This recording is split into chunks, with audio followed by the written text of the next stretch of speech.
सावन के महीने में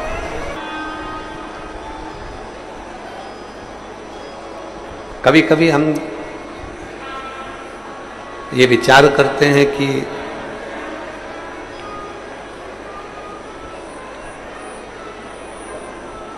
उस परमात्मा ने कैलाश पर निवास करने वाले भगवान देवाधिदेव महादेव ने किस भूमि का अन्न, किस भूमि का जल, किस भूमि का सत्संग,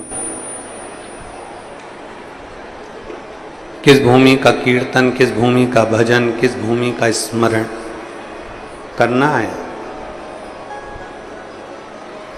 ये उस परमात्मा ने पहले से लिख कर रखा।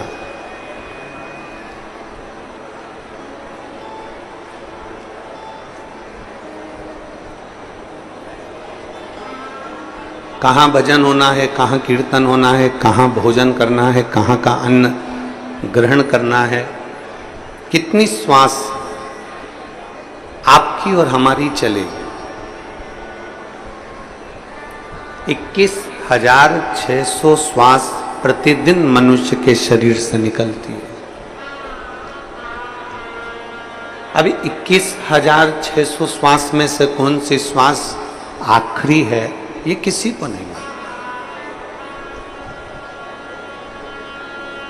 3.5 करोड़ रोम छिद्र इस पूरे शरीर में, एक एक रोम छिद्र को अगर गिना जाए पूरे शरीर के तो 3.5 करोड़ रोम छिद्र इस शरीर में होते हैं। 3.5 करोड़ रोम छिद्र का ये शरीर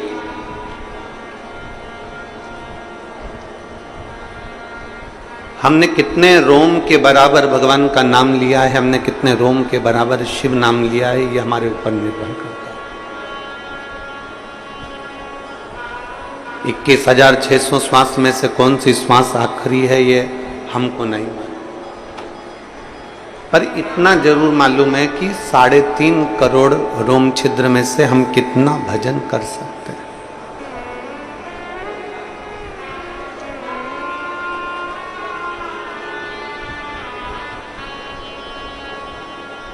कथा लखनऊ में होने वाली थी सावन की पहली, और मालूम पड़ा कि वो कथा छत्तीसगढ़ की पवित्र धरा पर है।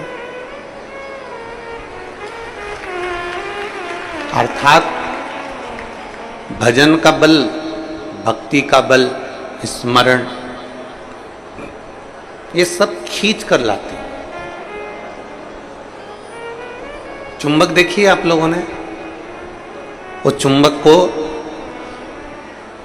गंगा में रस्सी बांधकर गोताखोर डालते हैं और उसमें चिपकने वाला जो भी सामान होता है वो चिपक जाता है। लकड़ी नहीं चिपकती, कपड़ा नहीं चिपकता, प्लास्टिक नहीं चिपकता। वो चुंबक में जो चुंबकीय तत्व होते हैं वही चिपकते हैं।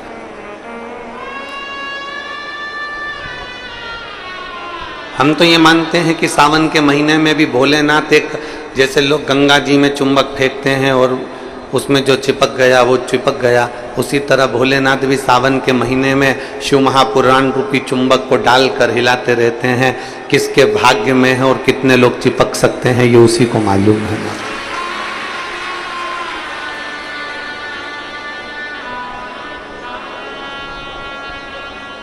72 साल बाद ऐसा सावन आया है, और उस सावन में अगर भगवान की विरल भक्ति हमारे मुख से हो रही है, भजन हमारे मुख से हो रहा है, कीर्तन हमारे मुख से हो रहा है, तो आप और हम तो सब शिव के चरणों के दास हैं।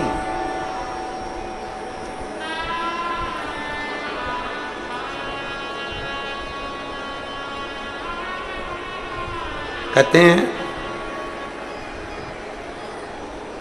शिव महापुराण की कथा कहती है,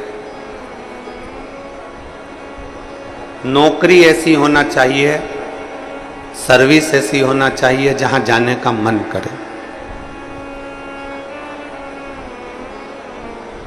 ऑफिस में तुम बैठते हो और दिन भर क्लेश मचे, फाइल तुम पढ़ते हो और फाइल उठाते से तुम्हारे को मानसिक टेंशन आ जाए, जरा जरा सी बात में चिंता खड़ी हो जाए तो वो ऑफिस जाने का मन नहीं करता, नौकरी पर जाने का मन नहीं करता।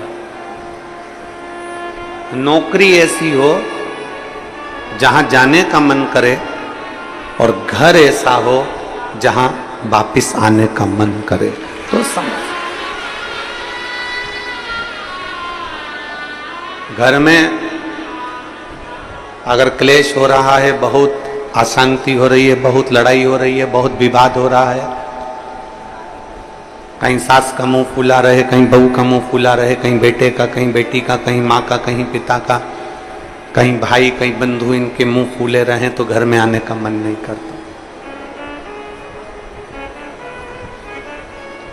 पत्नी का दिन भर मुंह फूला रहेगा तो पति का घर आने का मन नहीं करेगा।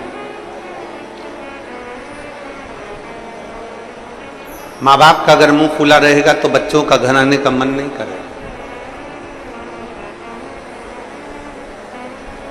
नौकरी ऐसी हो जहां जाने का मन करे, मन करे आपका कि मुझे बड़े उत्साह से जाने हैं। एक प्रश्न आपसे पूछते हैं, उम्मीद है कि आप लोग उत्तर अच्छा देंगे। हमने भी पढ़ाई करी, आपने भी पढ़ाई करी, हमने भी विद्याध्ययन करा, आपने भी विद्याध्ययन करा। जब स्कूल में पढ़ते थे, मैथ का सब्जेक्ट आता या साइंस का आता, इंग्लिश का आता, कोई सब्जेक्ट जब सामने आता तो कोई कोई टीचर इतना अच्छा होता था कि उसके सब्जेक्ट में भले मन ना लगे पर उसके सब्जेक्ट में बैठने का मन जरूर करता था। बोलो सही है कि गलत है? और कोई कोई टीचर ऐसा होता था कि उसके सब्जेक्ट में जाने का मन नहीं करता था।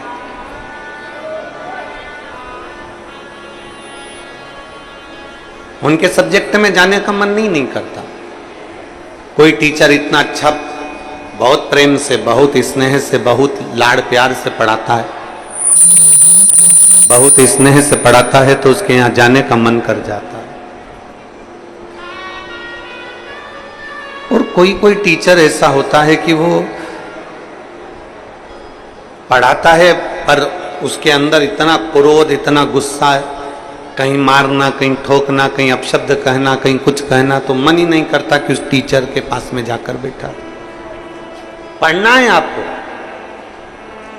सारे सब्जेक्ट पढ़ना है आपको, और प्रत्येक सब्जेक्ट को आपको तैयार करना है, प्रत्येक सब्जेक्ट आपको पढ़ना है, पर आप उस टीचर के सब्जेक्ट में नहीं जाओगे। प्रत्येक सब्जेक्ट आपको पढ़ना है, प्रत्येक सब्जेक्ट आपको धारण करना है, पर आप उसके सब्जेक्ट में नहीं पहुंचोगे। बस जैसे स्कूल में कोई टीचर अच्छा है तो उसके सब्जेक्ट को पढ़ने के लिए आप जरूर जाते हो, उसी तरह नौकरी ऐसी हो जहां जाने का मन करे आपका।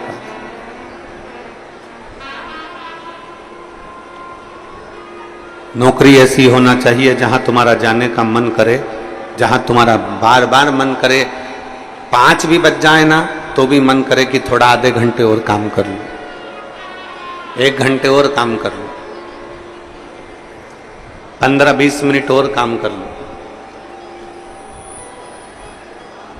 नौकरी अगर अच्छी है तो तुम्हारा जाने का मन बड़ा करेगा और वहां बैठने का भी मन करेगा। तो शास्त्र कहता है कि नौकरी ऐसी हो जहां तुम्हारा जाने का मन करे, और घर ऐसा हो जहां पर सब प्रेम से रहते हो, तो नौकरी से और दुकान से घर आने का मन करे तो समझ लो कि तुम्हारा घर श्रेष्ठ है। तो समझिए कि उसमें तुम्हारी श्रेष्ठता है।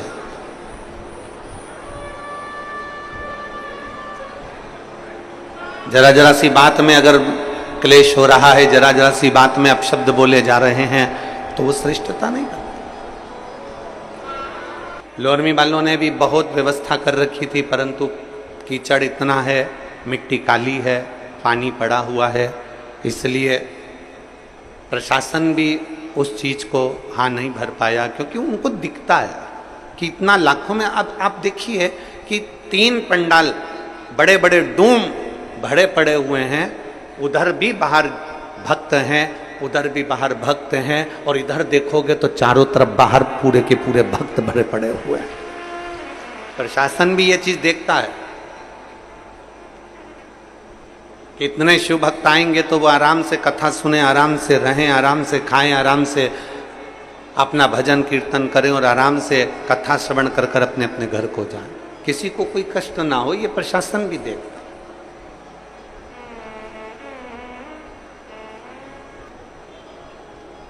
21,600 श्वास में से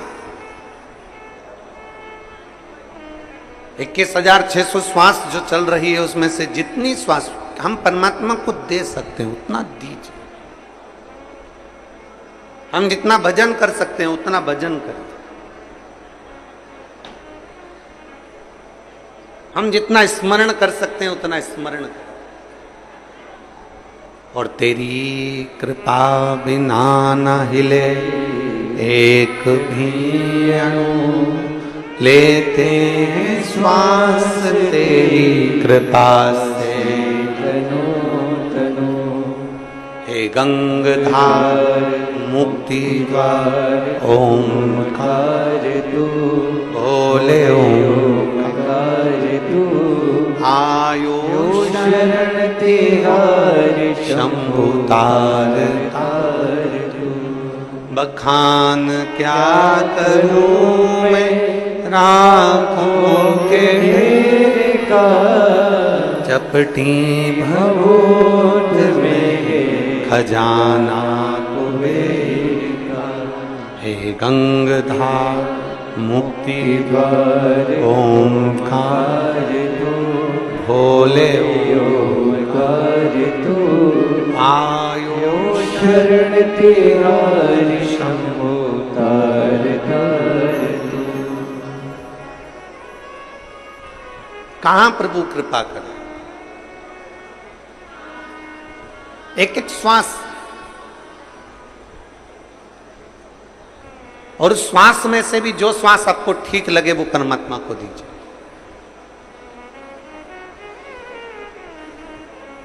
फिर निवेदन है,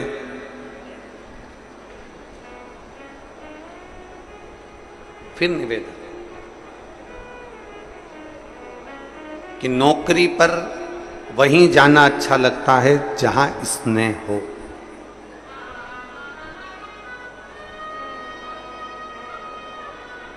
नौकरी ऐसी हो जहां जाने का मन करे, और घर ऐसा हो, जम के बोलो, जहां आने का मन करे। घर ऐसा कब हो सकता है? चप्पल कौन कौन पहनता है? जूता कौन कौन पहनता है? अरे हाथ तो उठाओ, चप्पल जूते तो पहनते होगे, ठीक है। कोई 7 नंबर की, कोई 8 नंबर की, कोई 6 नंबर की, कोई 9 नंबर की, कोई 10 नंबर की, कोई 11 नंबर की, कोई 12 नंबर की चप्पल पहनते, जूता पहनते। आप में से कोई ऐसा है जो एक पांव में 6 नंबर की चप्पल पहनता और दूसरे पांव में 9 नंबर की पहनता? कोई नहीं पहनता। चप्पल का नंबर 1 होना चाहिए। ये 5 नंबर की है तो ये भी, बोलो बोलो जम के बोलो, 5। ये 6 की है तो ये भी 6। ये 8 की है तो ये भी 8 की। पर कई घर ऐसे हैं जिन घर में पति और पत्नी को भी एक ही नंबर में रहना चाहिए, पर इनका नंबर गड़बड़ हो रहा है।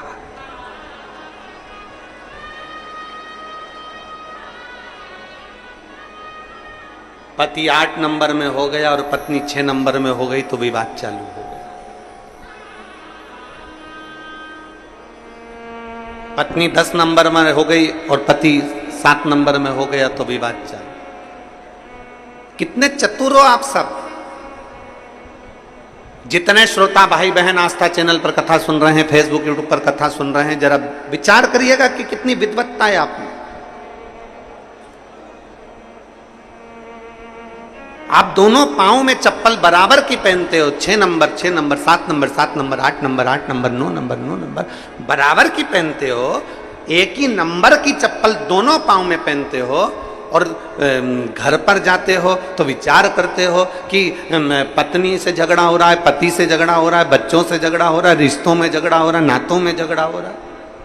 नहीं, शिव महापुराण की कथा कहती है अपने घर के प्रत्येक व्यक्ति का आपस में तालमेल मिलना चाहिए, नंबर 1 ही होना चाहिए, सबका सामंजस्य मिलकर चलना चाहिए। हाँ,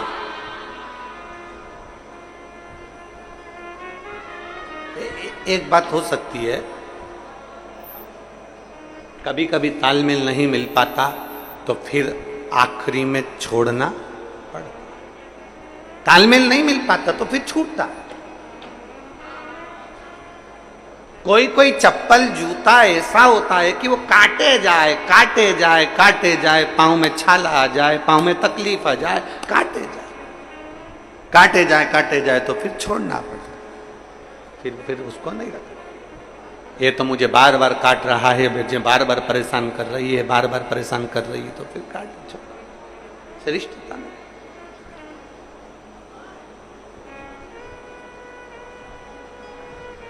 जूते, कपड़े और रिश्ते, कौन कौन सी चीज जम के बोलो जरा, सब बोलो, जितने भिलाई वाले बैठे हो सब बोलो, आस्था चैनल पर जो कथा सुन रहे हैं वो भी बोलो। जूते, कपड़े और रिश्ते, जब ये तंग करने लगे, तंग करने लगे, जूते पांवों में कष्ट देने लगे, कपड़े शरीर पर कष्ट देने लगे और रिश्ते भी हमको कष्ट देने लगे, तो समझ लेना कि ये तुम्हारे साइज के नहीं है, ये अपने साइज के नहीं है। जूते अगर कष्ट दे रहे हैं पांव में तो समझ लो कि हमारे साइज के नहीं है। कपड़े पहन रहे थे, तंग आ गए, यहां से फटने लगे, कहीं यहां से तकलीफ दे रहे हैं, कहीं यहां से तकलीफ दे रहे हैं, तो समझ लो कि कपड़े हमारे साइज के नहीं हैं। और रिश्ते, संबंध, दूसरे गाली नहीं दे रहे हैं, अपने ही अगर अपने को गाली दे रहे हैं, अपने ही अपने को अपशब्द कर रहे हैं, अपने ही अपने को कोस रहे हैं, अपने ही अपने को आड़ा टेढ़ा बोल रहे हैं, तो समझ लेना रिश्ते भी तुम्हारे साइज के नहीं हैं, तुम इनके साइज के नहीं हो। इसलिए जो जूता कष्ट दे उसको त्याग दो, जो कपड़ा कष्ट दे उसको मत पहनो, और जो रिश्ता आपके जीवन में आपको तकलीफें देना प्रारंभ कर दे, प्रयास करो उसको एक ओर कर कर भगवान की भक्ति में रमना प्रारंभ करो।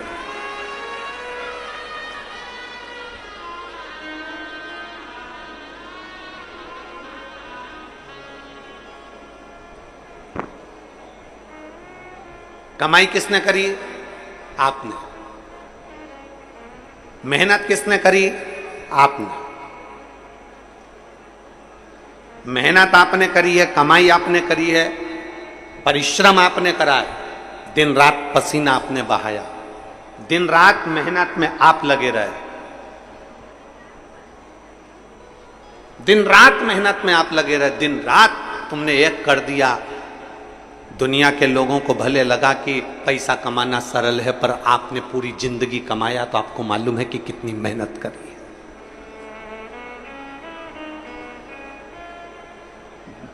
मेहनत करते करते तुम कब 55 साल के हो गए, 50 साल के हो गए, तुम्हें नहीं मालूम पड़ा। तुम कब 48 के हो गए, कब तुम 45 के हो गए, तुमको नहीं मालूम पड़ा। मेहनत तुमने करी, कमाया तुमने, नाम तुमने, शोहरत तुमने, बंगला तुमने, फ्लैट तुमने, कोठी तुमने, जमीन तुमने, दुकान तुमने, प्रॉपर्टी तुमने, फैक्ट्री तुमने बनाई, और मालूम पड़े इतना करने के बाद भी अगर तुम्हारा बेटा तुम्हारे मुख पर आकर तुमसे तेज आवाज में बात कर ले तो समझ लेना कि यह कोठी और बंगला सब शून्य है। इतनी मेहनत किसके लिए करी थी? अपने बच्चों के लिए। इतना किसके लिए बनाया था? अपने बच्चों के लिए। और आज अपना ही पुत्र, अपना ही बेटा, अपनी बेटी चिल्लाकर बात करे अपने से। जिस ऑफिस में बैठते हो, जिस दुकान पर बैठते हो, वहां नौकर तुम्हारे हाँ हजूरी करता है, सर बोलिए, सर बोलिए, सर बोलिए, सेठ जी बोलिए। फैक्ट्री में बोल रहा है, सेठ जी बोलिए। नौकर सुलट ठोक रहा है, बार बार तुमको विनती कर रहा है, सर, सेठ जी। दुकान पर नौकर कहता है सेठ जी, सेठ जी, सेठ जी। दुनिया के लोग, मोहल्ले वाले कहते हैं सेठ जी, सेठ जी। और पूरी ऑफिस के लोग सर सर कर कर पुकारते हैं। और वही पिता जो अपने बच्चों के लिए कमाता है और घर पहुंचता है, और बेटा जब चिल्लाकर बोलता है, बेटी जब चिल्लाकर बोलती है, पत्नी या परिवार के व्यक्ति जब चिल्लाकर बोलते हैं, तब वो व्यक्ति अंदर से टूट जाता है कि मैंने इनके लिए करा और आज सब सुनना मुझे पड़ रहा है। भीतर से टूटता है, भीतर से।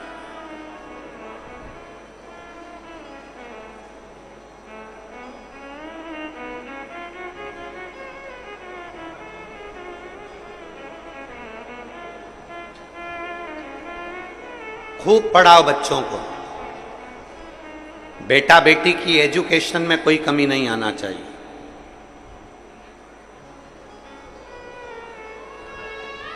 बच्चों की पढ़ाई में कोई कमी नहीं आना चाहिए। अपने बच्चों को, अपने बेटा बेटी को खूब पढ़ाओ, खूब एजुकेशन दीजिए, अच्छी ट्यूशन दीजिए, अच्छा पढ़ाइए। पर अपने बेटा बेटी को पढ़ाते पढ़ाते साथ में उसको शिव महापुराण की कथा भी सुनाइए, जिससे बच्चों के अंदर के संस्कार कम ना हो जाएं, वो संस्कारवान बने रहे। पढ़ाओ इतना, तुम्हारी सामर्थ्यता से ज्यादा पढ़ाओ। बच्चा अगर पढ़ना चाहता है तो उसको खूब पढ़ाओ, जितना पढ़ा सकते हो पढ़ाओ।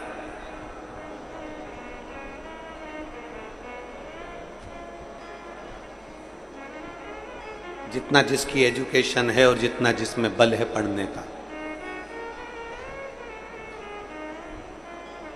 जितना जिसमें बल है।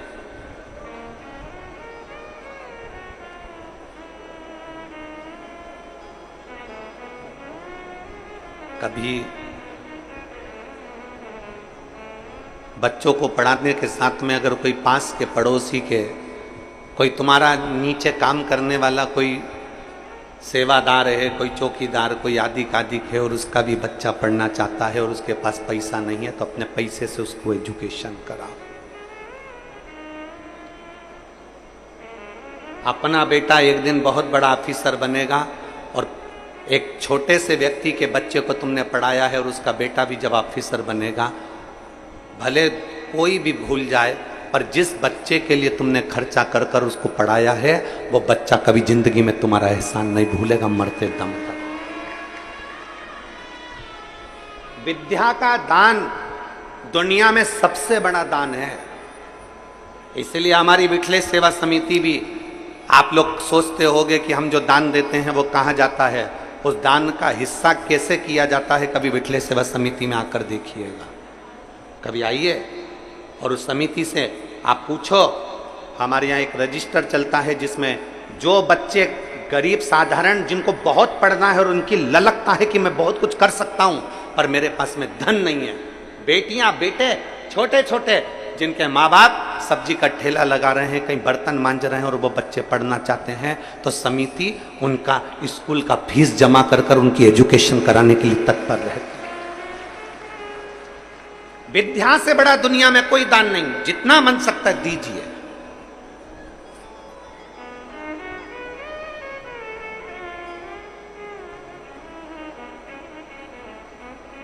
विद्या से बड़ा दान नहीं, देओ।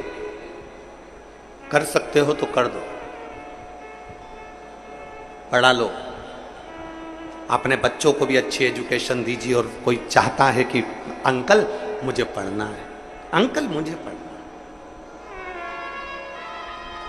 और मैं धन्यवाद देना चाहता हूं, मैं साधुवाद देना चाहता हूं। कई छत्तीसगढ़ के भी, मध्य प्रदेश के भी, हरियाणा के भी, राजस्थान के भी, गुजरात के भी, पंजाब के भी और झारखंड के भी, जहाँ जहाँ लोग हमसे जुड़े हुए हैं, महाराष्ट्र के भी, जहाँ से लोग हमारे पास में जुड़े हुए हैं। जब कोरोना महामारी आई, उस कोरोना महामारी में कई बच्चों के पिताजी कम उम्र में 45-48 साल की उम्र में मर गए। बेटियां पढ़ना चाहती थी, बेटे पढ़ना चाहते थे, स्कूल में पढ़ रहे थे। नहीं है, मां विधवा, बेधव्य। और अगर ये कथा सुन रहे हैं वो सारे, उनको धन्यवाद देना चाहूंगा। चाहे महाराष्ट्र के हो, चाहे छत्तीसगढ़ के हो, चाहे राजस्थान के हो, चाहे मध्य प्रदेश के हो, चाहे पंजाब के हो, चाहे हरियाणा के हो, चाहे झारखंड के हो, उनको धन्यवाद देना चाहता हूं कि जब कोरोना महामारी में जब पिता चले गया, पिता जाने के बाद मां अकेली पड़ गई और घर में 3-3, 4-4 बच्चे, उनकी एजुकेशन क्या। नवयुवक, उसकी पत्नी जो कि पति 45 साल में, 40 साल में, 38 साल में चले गए और बच्चे छोटे, और मां के पास में कोई काम नहीं, क्या करे वो। कोई मां तो अनपढ़, बिल्कुल पढ़ी लिखी नहीं, बर्तन मांज रही दूसरे के घर में। और उस समय पर जब सीहोर सूचना पहुंची विठले सेवा समिति को, और समिति ने यजमानों को फोन करना प्रारंभ करा, कहीं गुजरात, कहीं राजस्थान, कहीं छत्तीसगढ़, कि साहब 2 बच्चे हैं, उसका खर्चा आप उठाओगे, आप पढ़ाओगे। मैं उनको धन्यवाद देता हूं कि आज तक भी वो यजमान उन बच्चों को, 2 बच्चे, 1 बच्चों को आज तक पढ़ा रहे हैं और कोई सूचना नहीं। समिति के पास में फिर कोई बात नहीं, हम पढ़ा रहे हैं उस बच्चे को। जब उसके चेहरे से, जब वो बच्चे कुबेरेश्वर धाम पर आते हैं और मिलते हैं, जब उनके चेहरे से पूछो, बेटा पढ़ाई कैसी चल रही है? गुरुजी बहुत बढ़िया। अंकल खर्चा? वो तो कभी हमारे सामने नहीं आते, वो तो बस स्कूल में फीस पहुंचा देते हैं और हमारी ट्यूशन की फीस पहुंचा देते हैं और पढ़ा देते हैं गुरुजी। वो एहसान उस बच्चे की जिंदगी में, छोटे से बच्चे की जिंदगी में, बुद्धि में बैठ गया कि मेरा पिता नहीं था, तब इसने मुझे पढ़ाया। जब वो IAS ऑफिसर बनकर बैठे, जब वो पद पर ऊंचे ऊंचे औहदे पर जब वो बेटा बेटी बैठे हैं, तो खुशी होगी हमको भी और खुशी होगी पूरे क्षेत्र को भी कि वो बच्चा कामयाब हो गया। विद्या से बड़ा कोई दान नहीं है। पढ़ाओ, अपने बेटे को भी पढ़ाओ, अपनी बेटी को भी पढ़ाओ, अपने रिश्तेदारों को पढ़ाओ। मेरा फिर निवेदन है, जैसे उस कल बच्चे ने हिम्मत कर कर कहा कि मैं 10वीं में पास हो गया, मेरा मन नहीं था पढ़ने का क्योंकि मैं फेल हो रहा था, मैं नहीं पढ़ना चाहता था, पर आपकी कथा से मुझे ये बल मिला कि एक प्रयास और करो और फिर पढ़ो। और उस बच्चे ने मेहनत कर कर 10वीं पास करी, तो वो बच्चा बोल कर जाता है कि मैं 12वीं भी आपके कहने पर पास करूंगा। ये बच्चा आज भले दुनिया के लोग हंसते हो कि 10वीं के रिजल्ट के लिए पत्र लिख दिया, 10वीं के रिजल्ट के लिए। मैं तो बच्चों को धन्यवाद दूंगा जब 8वीं का बच्चा भी मेरे पास में पत्र भेजेगा कि हम पढ़ रहे हैं, हम होशियार हो रहे हैं, हम आगे बढ़ रहे हैं। केवल 10th क्लास से ही मतलब नहीं, 8th क्लास का बच्चा भी जब भेजेगा ना लिख के कि हम मेहनत कर रहे हैं, हम आगे बढ़ रहे हैं। तुम्हारी एजुकेशन से कोई खुश हो चाहे नहीं हो, पर सीहोर वाला महाराज तुम्हारी एजुकेशन से सबसे ज्यादा खुश होगा। विद्या से बड़ा कोई दान नहीं, विद्या से बड़ा कोई दान। पढ़ो,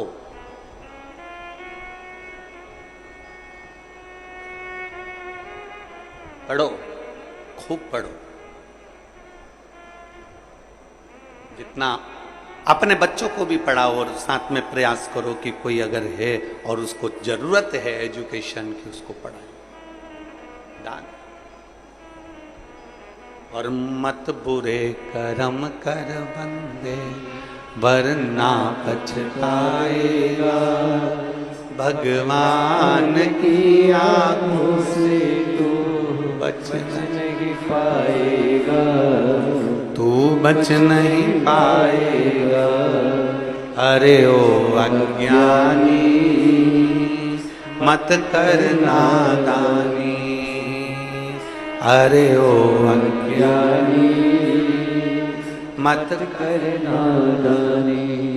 अपने जीवन में कुछ अच्छा मान लो, परिवार में रह रहे हो, इतना कमाने के बाद भी अगर परिवार के लोग तुमसे क्रोध में बात करें, गुस्से में बात करें, चिढ़ के बात करें, अकड़ के बात करें, चिल्ला के बात करें, तो दिल टूट जाता है कि मैं दिन भर इतनी मेहनत करती हूँ। कई बहुएं ऐसी हैं दिन भर लगी रहती है, दिन भर सुबह से उठती है, झाड़ू पोछा बर्तन भांडा सब करती सबका खाना बनाकर, सबको खिलाकर, बच्चों को स्कूल भेजकर, पति का टिफिन भेजकर आखिरी में 2 रोटी खाने बैठती है। और उस समय भी अगर घर के लोग उससे चिढ़कर, क्रोध में आकर, अकड़ में, पति ऑफिस से आया और चिल्लाकर बात करे, बच्चे स्कूल से आए और चिल्लाकर बात करे, तो वो बहू भी अपनी आंखों से आंसू बहा देती है कि मैं दिन रात इनके लिए करती हूं तो भी मुझे सुनना पड़ रहा है। आदर करो अपनी मां का, आदर करो अपने पिता का, आदर करो अपने गुरु का, आदर करो अपने शिक्षक का, वो टीचर का भी आदर करो जो पढ़ाता है तुमको।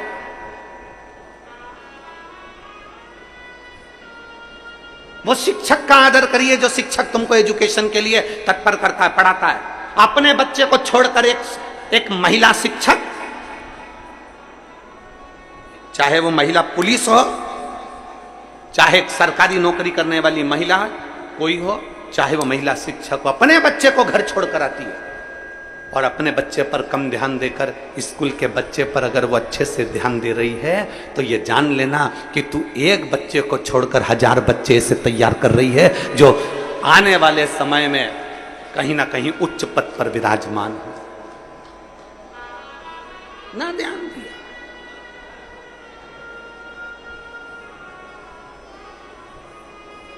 पांव में जूता एक ही नंबर का है, चप्पल एक ही नंबर की है। निवेदन है, जूता, कपड़ा और रिश्ते जब कष्ट देने लगे ये तीनों तो समझ लेना कि ये हमारी साइज के नहीं है। कोई तुमको दिन रात कष्ट दे रहा है। भगवान कृष्ण की कथा आती है, उनके बुआ का लड़का शिशुपाल अपशब्द कह रहा है।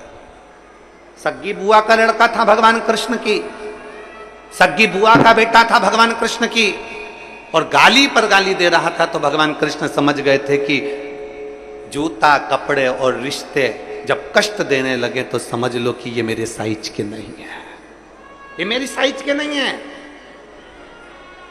ये मेरी बुआ का लड़का होकर मुझे गाली देता है, ये मेरी बुआ का लड़का होकर अपशब्द कह रहा है, मेरे साइज का नहीं है, हमारी बराबरी का नहीं है।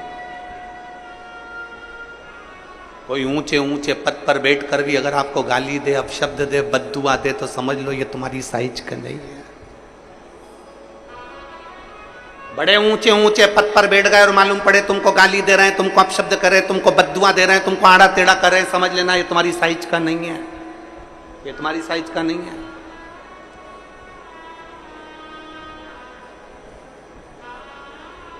ऊंच निवास नीच करतूती, देखई न सकई पराई विभूति। ऊंचे पद पर बैठने पर भी अगर आपका सुख उनसे देखा नहीं जा रहा,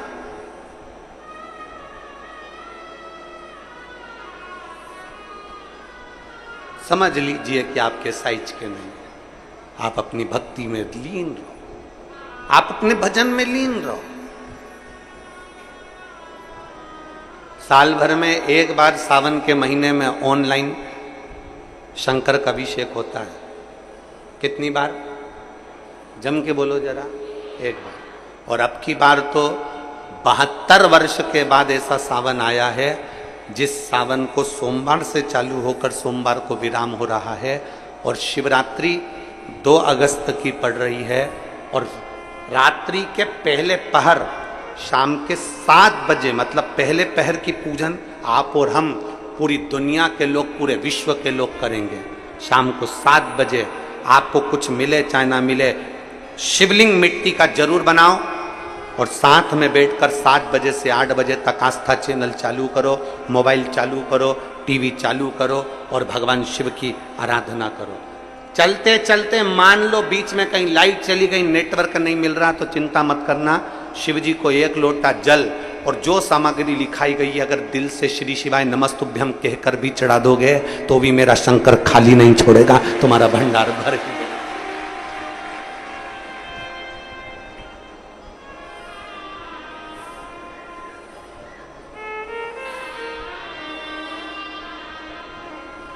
भर दो।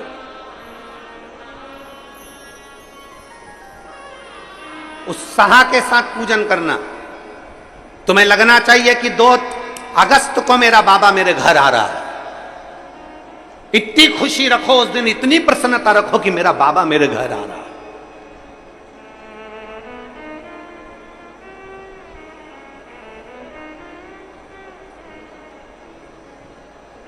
इतनी प्रसन्नता तुम्हारे भीतर होना चाहिए। Welcome to my home lord Shiv.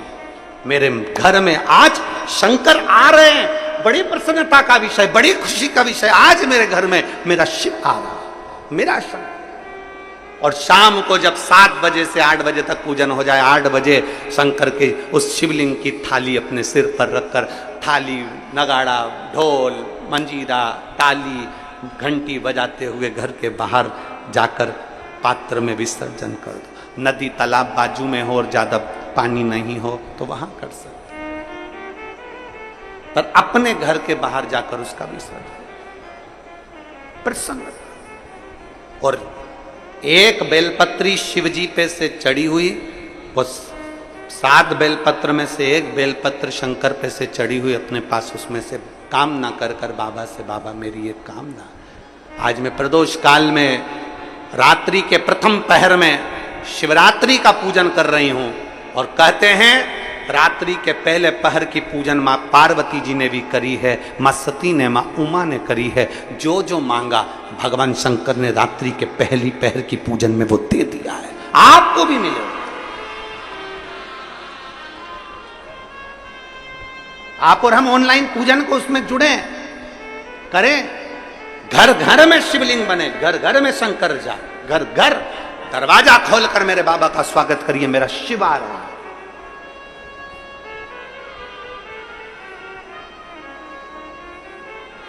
एक व्यक्ति ने प्रश्न किया, गुरुजी महा महीने की शिवरात्रि जो आती है फरवरी में, वो सबसे बड़ी शिवरात्रि होती है, आप सावन की शिवरात्रि को इतना बड़ा बना दिए, इतना बड़ा बना दिए, सावन की शिवरात्रि में ऐसा क्या है?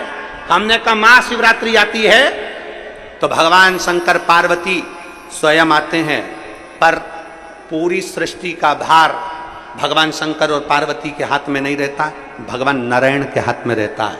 4 महीने जब भगवान नारायण विश्राम के लिए जाते हैं शेषनाग की सैया पर, तो पूरी सृष्टि का भार भगवान शंकर को दे जाते हैं। तो सावन उसी 4 महीने के अंदर पड़ता है जब शंकर के पास पद आ जाता है। किसी व्यक्ति के पास कुर्सी आ जाए, पद आ जाए, प्रतिष्ठा आ जाए, तो साइन करने में देरी नहीं लगती है, और वो साइन की कीमत होती है। इसलिए शंकर भगवान की ये सावन की शिवरात्रि, शिव क्या दे देते हैं किसी को मालूम नहीं पड़ता।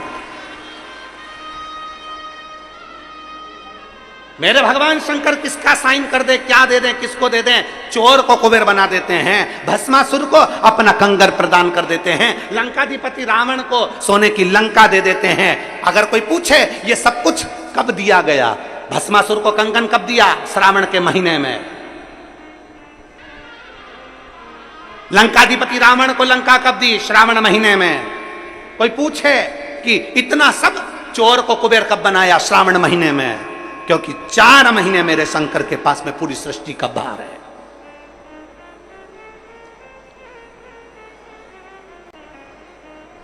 जो विधायक के पद पर बैठा है, जो मंत्री के पद पर है, जो कलंत्री के पद पर बैठा है, जो कोई ऊंचे ओहदे पर बैठा है, जब तक उसकी सत्ता है, कुर्सी है, तब तक जो भैया भैया भैया, तो वो अब पद ही नहीं रहे, जब फिर उस समय पर हाँ भैया जब बात। इस समय तो सावन के महीने में तो तुम जैसे भजो, जैसा तुम्हारा मन पड़ जाए वैसे भजो। शाम को 7 बजे जैसे ही शंकर जी के सामने बैठो, पूजन की थाली लगाकर शिवलिंग तैयार कर कर बैठो, भगवान की आराधना करने के लिए बैठो, उससे भजन करते हुए खूब लाड़ प्यार से। ऐसा उमंग तुम्हारे भीतर होना चाहिए कि मेरा बाबा मेरे दुख मिटाने के लिए आज मेरे घर में प्रवेश कर रहा है। करेगा। एक पत्र है, मेरा नाम ललिता यादव है, पति का नाम ऋतुराज यादव है, मैं भिलाई 3 की निवासी हूं। मेरा मोबाइल नंबर ये है। कहीं बैठी हैं क्या? कहीं बैठी हैं? अगर कहीं बैठी हो तो हाथ हिला सकती हैं। मेरा नाम ललिता यादव है, पति का नाम ऋतुराज यादव है, पता भिलाई 3 के निवासी हूं, मेरा मोबाइल नंबर ये है, कहीं बैठे हो तो हाथ हिला सकते हैं, और हो तो बेलपत्र लेने के लिए आ सकते हैं, और अगर बच्ची साथ में आई हो तो उसको भी ला सकते हैं। मेरी बेटी का नाम लावी यादव है, उसका जन्म 28/12/2018 को हुआ।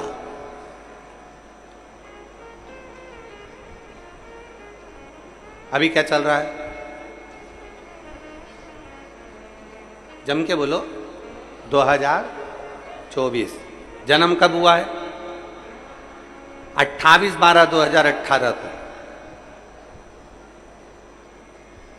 मेरी बेटी जन्म से ही बोल नहीं पाती थी।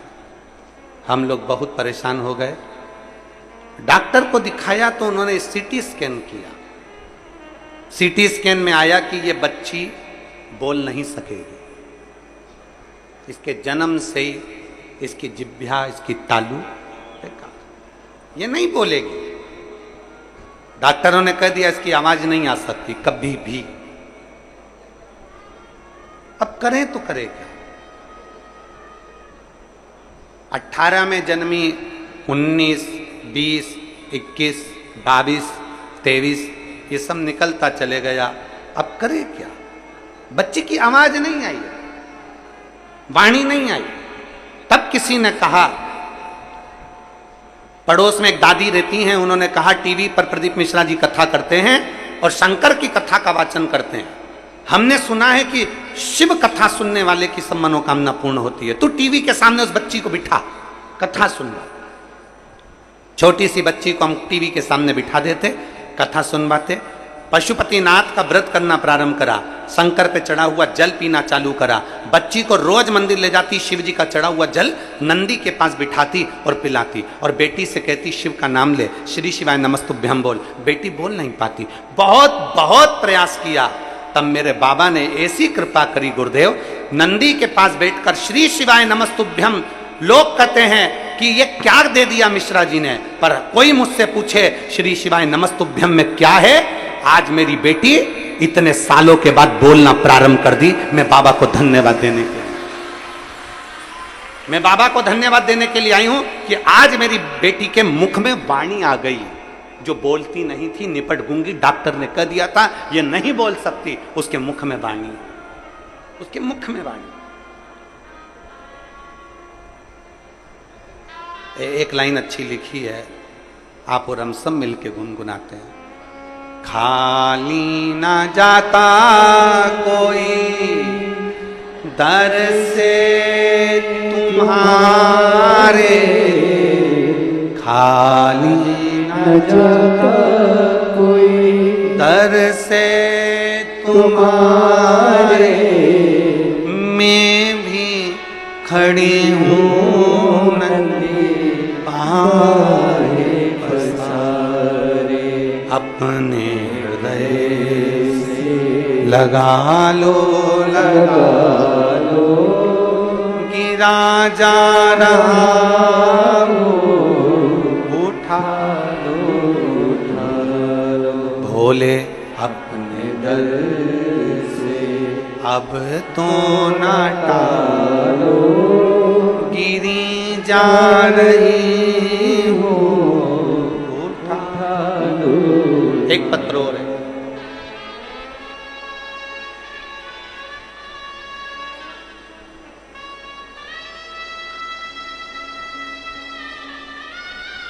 मैं कमलेश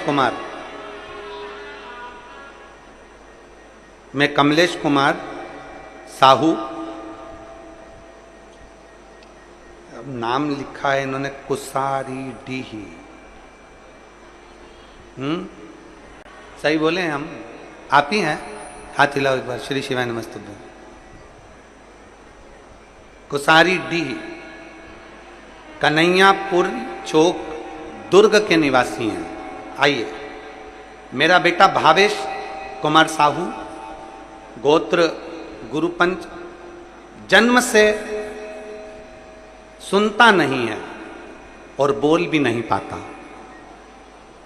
जब ना बोल पाता था ना सुन पाता था जन्म से, इसके कान भी नहीं थे, इसकी वाणी भी नहीं थी, डॉक्टर ने कह दिया था ये ना बोलेगा ना सुनेगा। गुरुदेव, बच्चा बड़ा होते चले गया पर इसकी आवाज नहीं आई, ना वाणी आई, ना कान की शक्ति आई। तब किसी ने कहा, सीहोर वाला महाराज कथा कहता है, शिव पुराण कहता है, टीवी के सामने सुनाओ। हमने बेटे को टीवी के सामने आसन लगाकर कथा सुनवाई। बच्चे को लेकर हम सीहोर पहुंच गए। हमने सुना है सीहोर का कंकर शंकर है। हम कुबेरेश्वर धाम पर रुद्राक्ष लेकर आ गए। उस रुद्राक्ष को और कंकर को लाए, रुद्राक्ष को तांबे के कलश में गलाते, शिव जी को जल चढ़ावाते और वो जल अपने बेटे को पीने को दे देते। बच्चे को भी लेकर मंदिर जाते, नंदी के पास बिठाकर शिव नाम खिलवाते, श्री शिवाय नमस्तुभ्यम का जाप करवाते। मैं बाबा को आज धन्यवाद देने के लिए आया हूँ। डॉक्टर ने तो सर्टिफिकेट दे दिया था कि ये बोलेगा नहीं सुनेगा नहीं, आज मेरा बच्चा बोलता भी है और सुनता भी है। मैं बाबा को धन्यवाद देने के लिए।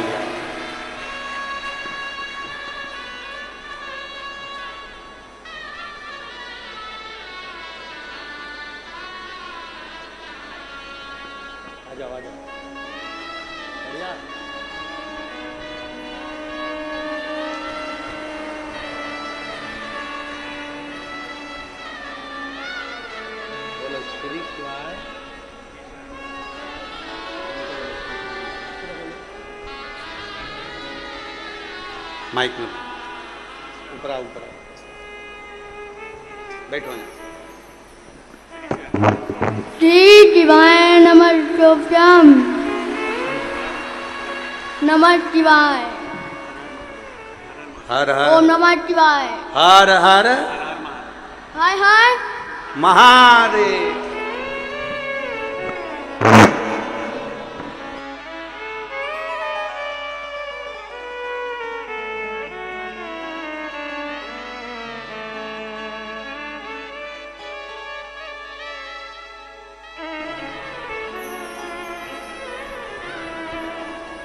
और खाली ना जाता कोई दर से तुम्हारे, खाली ना जाता कोई दर से तुम्हारे, मैं भी खड़ी हूँ नदी पारे फसाए, अपने हृदय से लगा लो गिरा जा रहा हो, उठा लो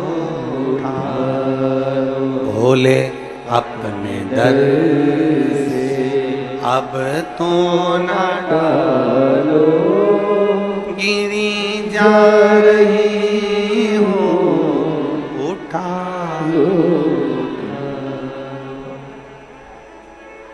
शिव पर करा गया भरोसा, शंकर ने वाणी भी दी है और श्रवण शक्ति भी।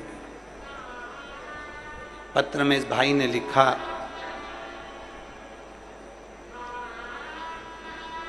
जो दुनिया में कोई नहीं कर सकता वो शिव पुराण और भोलेनाथ कर सकता है। शिव पुराण कर सकती है और भोलेनाथ कर सकता है। उसमें सबसे जरूरी है आपका विश्वास, उसमें सबसे जरूरी है आपका भरोसा, उसमें सबसे जरूरी है आपकी दृढ़ता। जिस दिन आपने, जितने आस्था चैनल के श्रोता हैं और जितने बहन भाई यूट्यूब फेसबुक पर कथा सुन रहे हैं, अगर शिवरात्रि के दिन आपने ये सोच लिया कि शंकर मेरे घर में आए हैं और मेरा दुख कटेगा, जैसे कल कहा गया था ना कि घड़ी में आप सोच लेते हो कि मुझे इतनी बजे घड़ी में अलार्म भरा और सोचा ऐसा ऐसा तो वैसा, उससे पहले उठा, तुमने सोच लिया कि मेरा दुख मेरा बाबा काटेगा, तो यह पक्का है कि दुख मेरा महादेव जरूर काटेगा। विश्वास पक्का हो गया ना, भरोसा दृढ़ हो गया।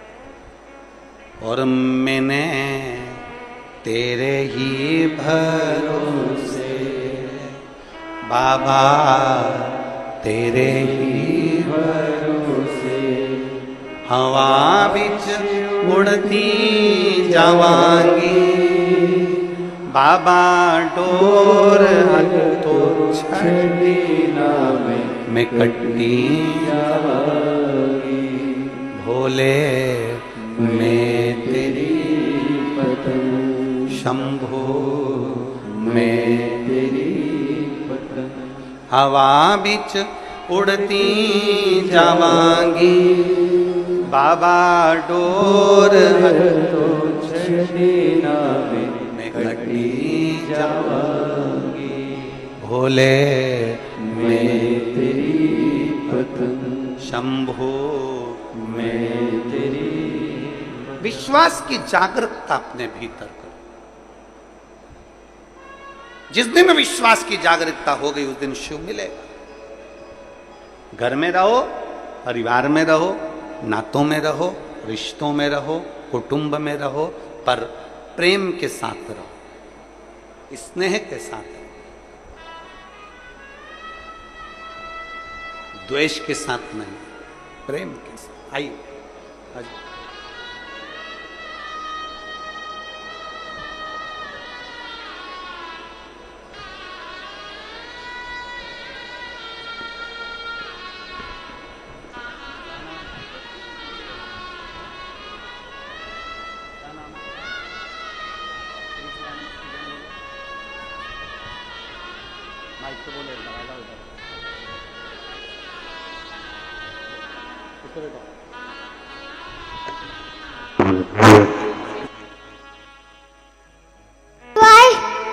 नमस्तुभ्याम नमस्तोत्तम हर हर महादेव। जय।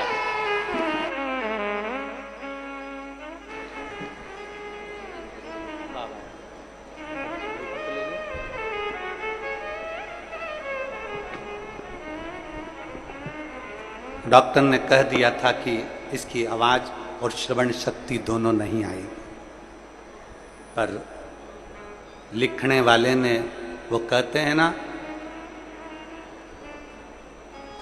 विधाता लिखता है तुम्हारा भाग्य, विधाता लिखता है तुम्हारा भाग्य, पर देव अधिदेव महादेव विधाता के लिखे हुए लेख को भी मिटा देता है। वो सामर्थ्यवान है।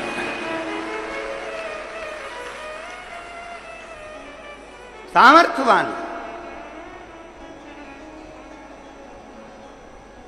विधाता लिख दिया कि तेरे जीवन में ये तकलीफ है, तेरे जीवन में ये कष्ट है, तुम एक लोटा जल तो चढ़ाओ। तुम जाओ शिव के दरवाजे, शंकर की चौखट पर एक लोटा जल चढ़ाना प्रारंभ करो। कैसे नहीं सुनेगा? हम थोड़े दिन तक लक्ष्य तक चलते हैं, फिर भटक जाते हैं। अभी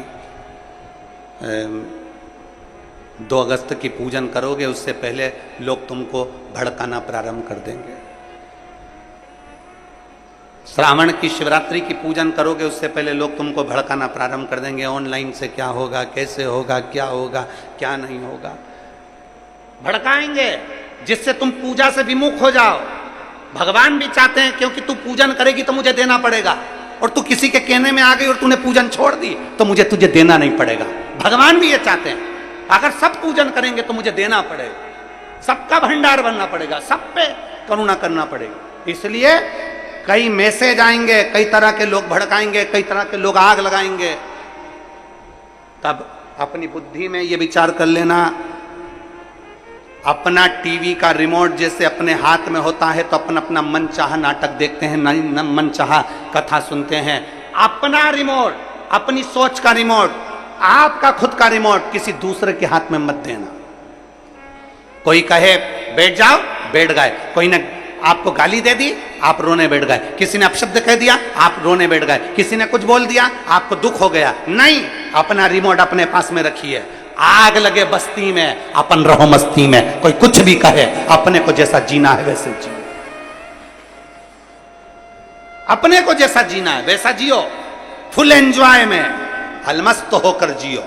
ये मानव का शरीर दूसरी बार नहीं मिलना, और किसी को नहीं मालूम। कई लोग कहते हैं कि अगर ऐसा करोगे तो नरक चले जाओगे। हम उनसे पूछते हैं तुम जाके बता कर आओ नरक है क्या? कोई कहते हैं कि स्वर्ग जाओगे, हम कहते हैं दुनिया का सबसे बड़ा स्वर्ग है अपना घर, और दुनिया का सबसे बड़ा स्वर्ग है शंकर का दर। एक लोटा जल चढ़ा, उससे बढ़कर दुनिया में कोई स्वर्ग नहीं। शिव के दरवाजे पर जाइए, एक लोटा जल चढ़ाइए, और सबसे बड़ा स्वर्ग है अपना घर। घर में आराम से रह रहे हो, 2 रोटी खा रहे हो, फुल प्रेम से आराम से सो रहे हो, भरचक नींद भी आ रही है, चकाचक मम्मी रोटी भी दे रही है, खूब प्रेम से सब मिल रहे हैं, तो इससे बढ़कर स्वर्ग कुछ नहीं हो सकता। इससे बढ़कर स्वर्ग कहां हो? किसने देखा? जो मर कर गए वो आज तक बताने नहीं आए कि हम स्वर्ग में हैं कि नरक में, और जो जिंदा है वो जाते नहीं है, तो बताएगा कौन कि नरक है कि कहां, कि स्वर्ग है कि कहां? फुल एंजॉय में जियो अपनी खुशी, आग लगे बस्ती में, अपन रहो मस्ती में, फुल एंजॉय। जीवन का एक आनंद, अपनी प्रसन्नता होना चाहिए। किसी ने कुछ कह दिया रोने बैठ गए, किसी ने कुछ कह दिया मुंह उदास कर कर बैठ गए, मतलब तेरा रिमोट दूसरे के हाथ में है इसलिए वो दबाता है और तू रोने बैठ जाता है। उसने कहा और तू मुंह उदास कर लेता है। तेरा रिमोट तू अपने पास रखना। मैं चाहे ये करूं, मैं चाहे वो करूं, मेरी मर्जी। कोई कह दे कि शिवरात्रि का पूजन मत करो और तुम नहीं करो, किसी ने मैसेज डाल दिया मत करो मत करो। अरे अपना मन होना चाहिए, मेरा मन। हम दूसरे से थोड़ी ना कर रहे हैं कि तू कर, हमारा मन।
जो शिव का गुण गाने किया है, जो शिव का गुण गाने किया है, सच्चा जीवन वो ही जिया। और जीवन के एक लक्ष्य तक पहुंचने का प्रयास करें, एक लक्ष्य तक पहुंचने का प्रयास।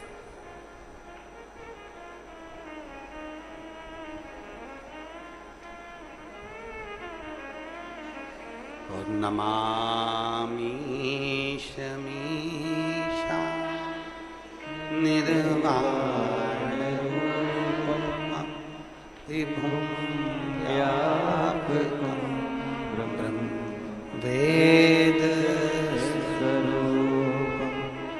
नमामि शमीशा निर्वाण रूपम विभुं व्यापकं ब्रह्म वेद स्वरूपम। भगवान शिव को अपने भीतर उतारने का प्रयास करें, शिव को अपने भीतर उतार। और महाराज मेरे भोले तेरा सहारा है, मेरे भोले तेरा सहारा है, मेरी नैया का तो किनारा है, मेरी नैया का तो किनारा है। आपका दिल जितना करे उतना शिव की भक्ति करो, उतना। और फिर निवेदन, शिव के सिवा कहीं, शिव के सिवा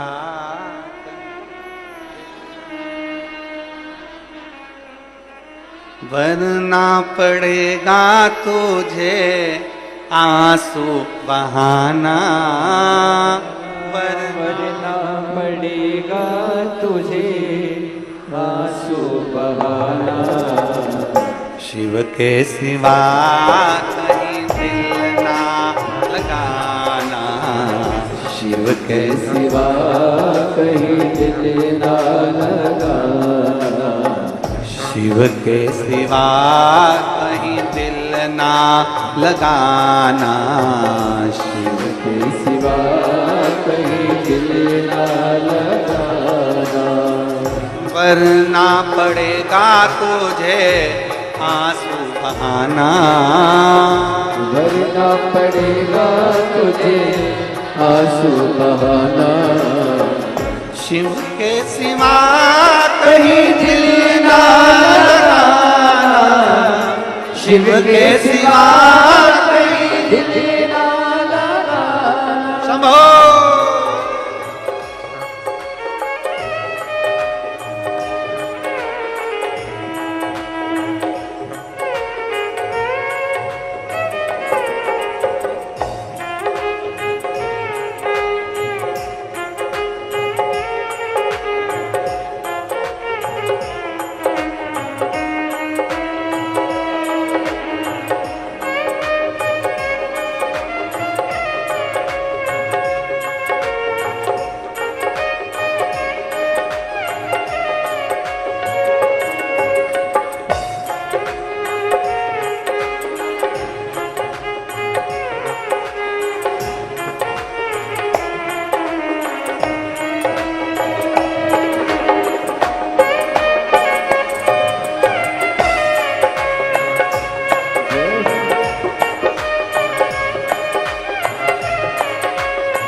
प्रदोष काल में जिस समय पर सूर्य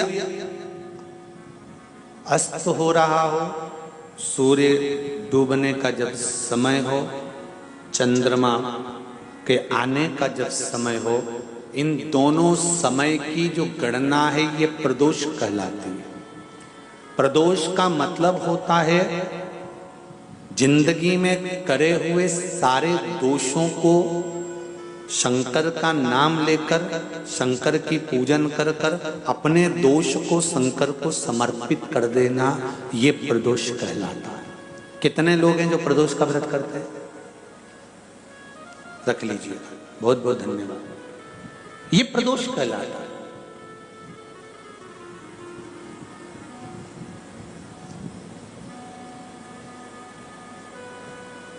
अपने दोषों को शंकर भगवान को दे देना।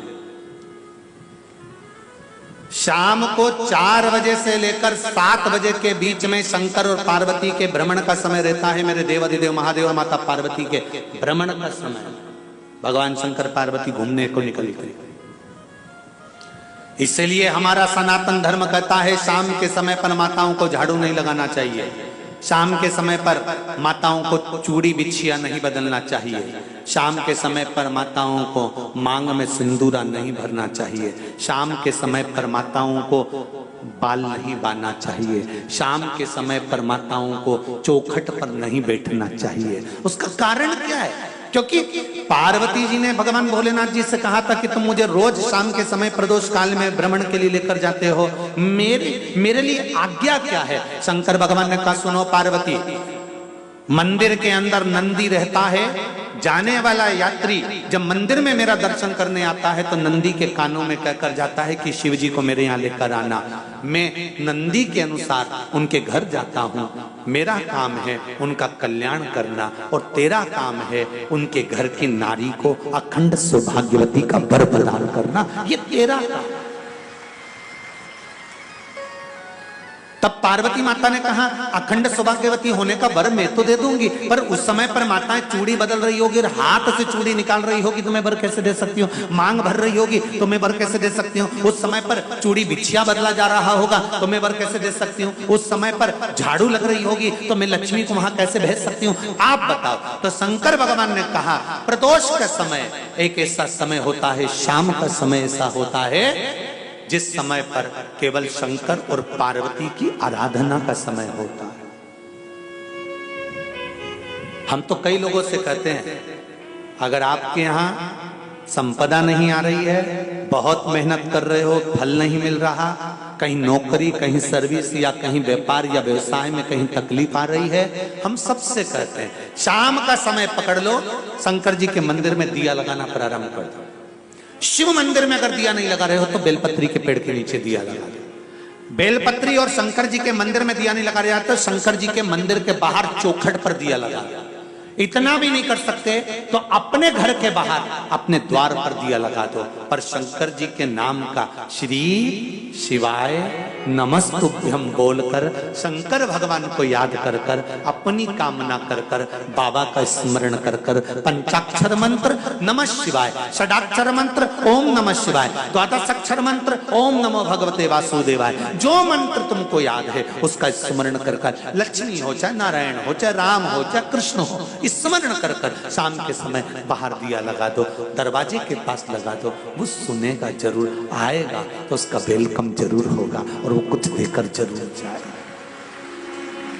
है प्रदोष काल जो होता है उसका वर्णन जब हम करते हैं, ये प्रदोष की पूजन का विधान किसने बनाया, ये प्रदोष की पूजन का नियम किसने बनाया, ये प्रदोष की संध्या काल का प्रदोष के समय का पूजन का विधान कौन बनाया, ये प्रदोष के समय पर एक बेलपत्र चढ़ाने का विधान किसने बनाया, प्रदोष के समय पर एक समीपत्र चढ़ने का विधान किसने बनाया, प्रदोष के समय पर अगर मान लो कोई भिखारी से भिखारी व्यक्ति भी है जो ठेला चला रहा है, उसके पास में खाने के लिए कुछ नहीं है, फटे कपड़े पहन रहा है, उसकी जिंदगी में कुछ भी नहीं बचा और कर्जे में लदालूम हो गया, एक चावल का दाना अगर वो प्रदोष के दिन प्रदोष काल में शाम के समय पर शंकर के शिवलिंग पर चढ़ा देता है तो 3 या 4 प्रदोष में उसका कर्जा चूकना प्रारंभ हो जाता है। प्रदोष का विधान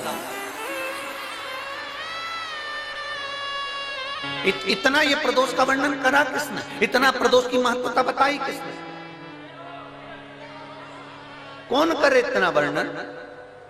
अगर प्रदोष की महत्वता बताने वाला कोई है, इसीलिए मेरे शंकर भगवान माता सती को लेकर कुंभज ऋषि के यहाँ, अगस्त ऋषि के यहाँ कथा सुनने के लिए गए थे, क्योंकि उनके बराबर कोई शंकर के महत्व को बता नहीं सकता और प्रदोष के महत्व को नहीं बता सकता। सती मैया को प्रदोष का महत्व बताने के लिए शंकर सती जी को लेकर कुंभज बाबा के यहाँ गए थे अगस्त ऋषि, कि प्रदोष के महत्व को तो जानो सती, तुम प्रदोष के महत्व को तो सती जानो, तुम प्रदोष के महत्व को तो सती पहचानो कि प्रदोष का महत्व क्या होता है, प्रदोष काल का महत्व क्या होता है, प्रदोष के समय का महत्व क्या होता है। जिस समय पर सूरज डूब रहा हो, चंद्र प्रकाशित हो रहा हो, दोनों का मेल हो रहा हो, ना तो पूरा सूरज डूबा है, ना पूरा चंद्र आया है, ना पूरा अंधेरा है, ना पूरा उजाला है, उस समय को प्रदोष काल कहा गया, उस समय को प्रदोष का समय कहा, प्रदोष काल कहा। अब कई लोग हमसे कहते हैं गुरुजी आप हमको प्रदोष का समय बताया करो कि प्रदोष काल किसको कहते हैं, प्रदोष का समय किसको कहते हैं।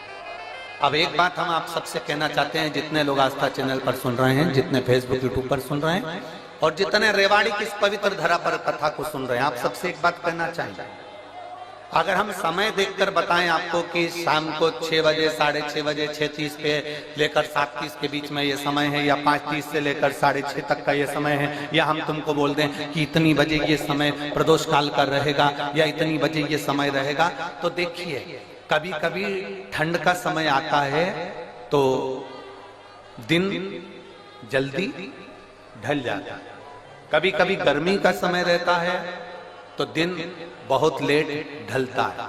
इसलिए समय की गणना से मत चलो, आप तो ये अंदाजा लगाकर रखो कि दिन ढल रहा हो,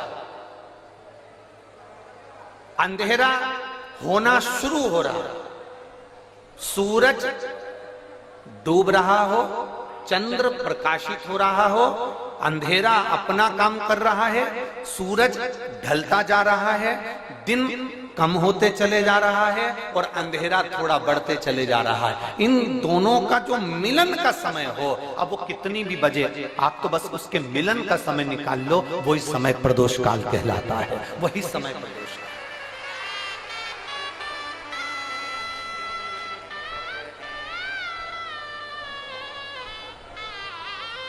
अब प्रदोष काल की पूजन का विधान किसने बनाया?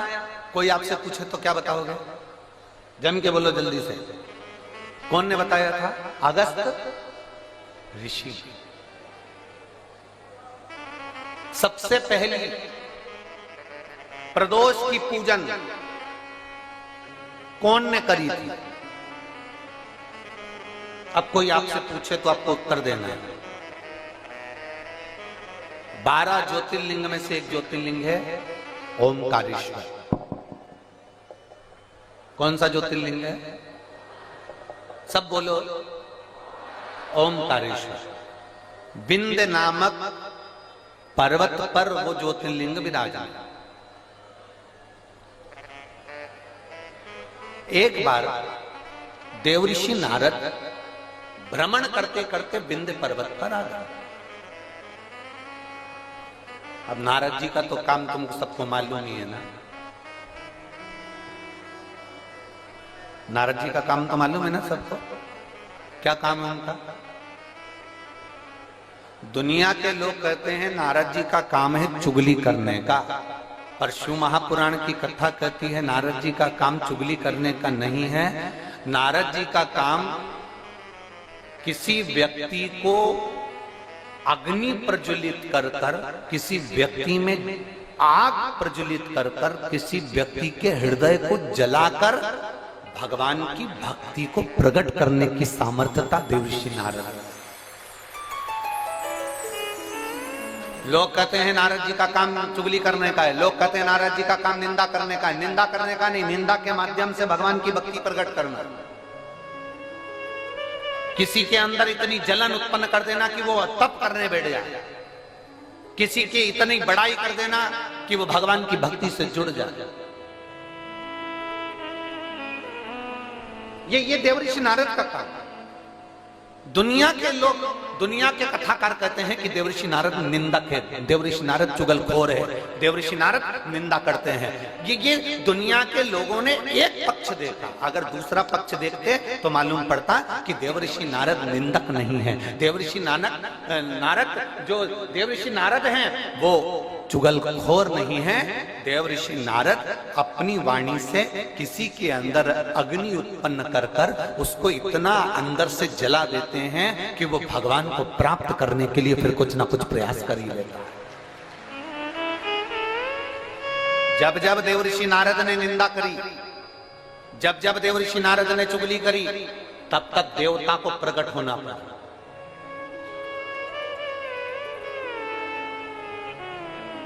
गए थे माता लक्ष्मी के पास में। देवऋषि नारद ने माता लक्ष्मी जी से कह दिया था, मैया बहुत भूख लग रही है, कुछ खाने का है क्या?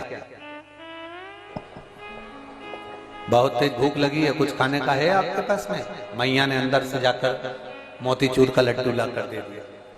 नारद जी ने जो मोतीचूर का लड्डू खाया तो नारद जी ने कह दिया, मैया लड्डू तो अनसुईया जी के घर के थे, क्या जोरदार लड्डू बनाती है मैया, तुझे तो लड्डू बनाना भी नहीं आता लक्ष्मी मैया।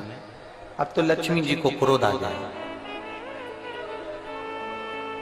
इतनी देर में नारद जी पहुंच गए पार्वती जी के यहाँ। पार्वती जी के यहाँ पहुंचते से कमैया भूख लग रही है, भूख बहुत तेज है। पार्वती जी अंदर गई, उन्होंने आकड़िया की रोटी काकड़िया की साग नारद जी को दे दी। नारद जी भोजन करते से बोले, मैया रोटी तो अनसुईया जी के घर की थी, क्या रोटी बनाती है, क्या रोटी। अब पार्वती जी का हृदय जल गया। थोड़ी देर बाद नारद जी ब्रह्मा जी के यहाँ पहुंच गए। ब्रह्माणी बैठी थी, ब्रह्माणी से कहा, मैया बहुत तेज भूख लग रही है। ब्रह्माणी अंदर गई, खीर बनाकर ला कर दे दी। नारद जी बोले, मैया खीर तो अनसुईया जी के घर की थी, क्या जोरदार खीर थी। अब तो तीनों देवियां इकट्ठी हो गई। मोहल्ले की 3 माताएं अगर एक जगह पर मिल जाए तो समझ लेना कि किसी ना किसी की बुराई चालू है, किसी ना किसी की निंदा चालू है। अगर ये तीनों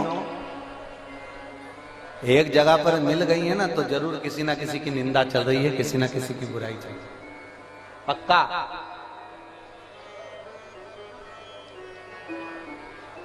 इकट्ठी हो गई। तीनों देवियों ने आपस में विचार करा कि अपन तो परेशान हो गए नारद जी के कारण। अनसुईया अनसुईया अनसुईया अनसुईया, ऐसा क्या अनसुईया में? अपने अपने पतियों को परीक्षा लेने भेज दो। ब्रह्मा विष्णु महेश तीनों परीक्षा लेने के लिए चले। और जैसे ही ब्रह्मा विष्णु महेश परीक्षा लेने के लिए चले, परीक्षा लेने के लिए जैसे ही चल दिए, इतने में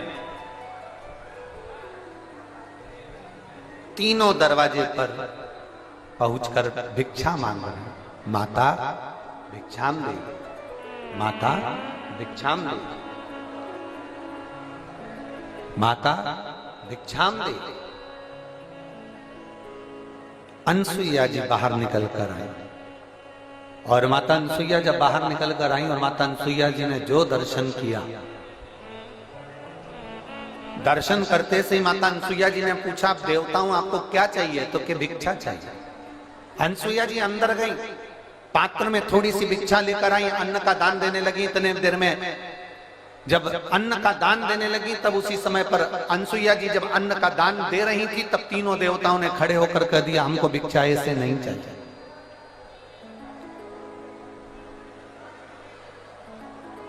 हमको ऐसी भिक्षा नहीं चाहिए।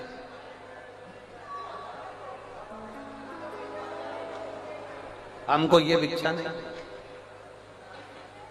तो तुमको कैसी भिक्षा चाहिए? ब्रह्मा विष्णु महेश ने कहा, क्योंकि इनको देवियों ने कहा था कि जब भिक्षा मांगने जाना तो अनसुईया जी से कहना कि वस्त्र उतार कर भिक्षा देने के लिए, वस्त्र। अब तीनों देवताओं ने कहा, मां भिक्षा तो चाहिए, मां भिक्षा तो चाहिए, पर वस्त्र उतार कर आए, वस्त्र उतार। अनसुईया जी बोली कि देवताओं, आप कह रहे हो कि अंदर का स्पीकर बड़ा अंदर हो, आप कह रही हो कि भिक्षा चाहिए और भिक्षा चाहिए और वो भी वस्त्र उतार कर चाहिए। अनसुईया जी ने कहा, बाबा ऐसी कोई भिक्षा कोई नारी कभी नहीं दे सकती, ये भिक्षा कभी कोई नारी नहीं देगी। नारी अपने वस्त्र उतार कर कैसे भिक्षा देने आएगी? तीनों ने, जो ऋषि का रूप रखकर आए थे, साधु का रूप रखकर आए थे, उन तीनों ने कहा, मां भिक्षा तो हम ऐसे ही लेते हैं, अगर दोगी तो लेंगे, वरना भूखे रह जाएंगे, और अगर हम भूखे रह गए तो उसका दोष तुम्हें लगेगा। अनसुईया जी अंदर गई। नारद जी ने जो तीनों देवियों को अग्नि उत्पन्न करी थी, वो अग्नि आप काम कर गई। अनसुईया जी अंदर जाकर जल लाई। अगर मेरा सात्विक तो पक्का है, मैंने अपने पति की सेवा परमेश्वर मानकर करी है, तो ये तीनों की तीनों बच्चे हो जाए। जो जल छोड़ा, तीनों की तीनों देवता 1.5 महीने के छोड़ा हो गए। 1.5 महीने।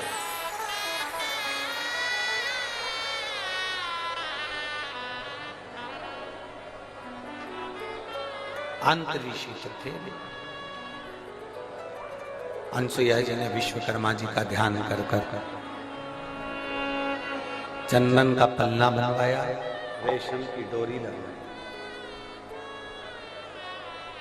तीनों देवताओं को उसमें विराजमान कर दिया। तीनों देवताओं को उसमें विराजमान कर दिया।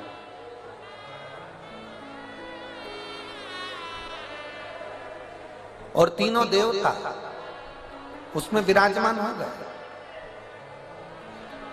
चंदन के पलने में रेशम की डोरी डालकर माता अनसुईया तीनों को झुला रही थी। इतने में अंतरी ऋषि का आगमन हो गया। अंतरी ऋषि ने पूछ लिया अनसुईया जी से कि ये किनके बच्चे हैं। अनसुईया जी तुरंत अंतरी ऋषि से कहती हैं ये अपने बच्चे हैं। अंतरी ऋषि ने कहा अभी मैं स्नान करने गया था तब तो एक भी नहीं था और आया तो तीन। अनसुईया जी बोली भगवान जब देता है तो छप्पर फाड़ कर देता है।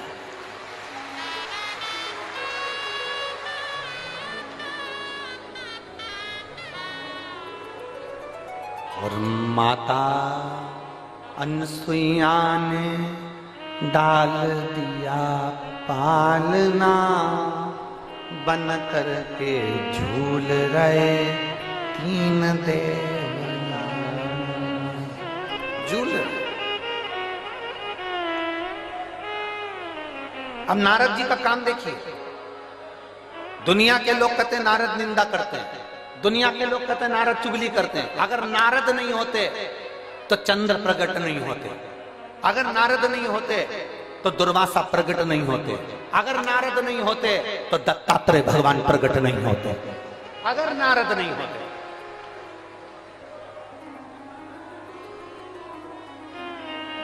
नारद जी चले लक्ष्मी जी के पास में पहुंचे। मैया आज बड़ी बेचैन दिख रही हो। लक्ष्मी जी बोली क्या बताएं, हुआ क्या। अपने पति को भेजा था अनसुईया जी की परीक्षा लेने के लिए, पर पते नहीं है उनके, आज बहुत दिन हो गए दिखे नहीं मेरे को। नारद जी बोले वो तो पलने में झूल रहे हैं। लक्ष्मी जी बोली फालतू की बात मत कर, मेरा इतना बड़ा पति कोई पलने में झूलेगा, चल जा से जा। नारद जी वहां से चले तो पार्वती जी के यहाँ पहुंच गए। पार्वती जी बहुत डिप्रेशन में थी, बहुत टेंशन था माता पार्वती जी।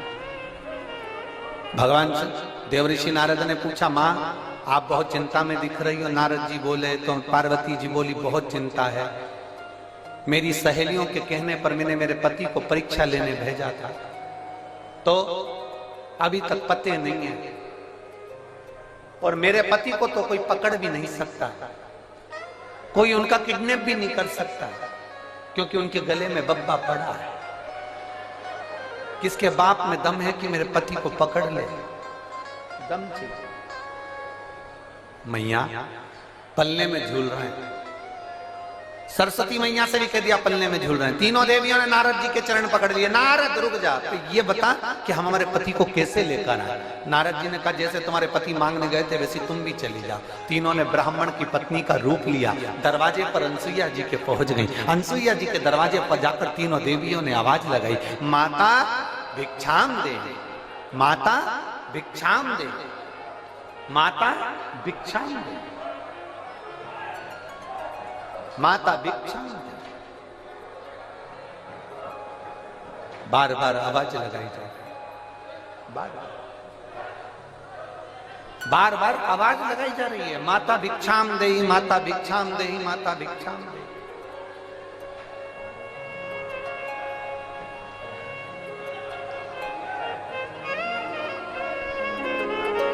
बार बार आवाज आई और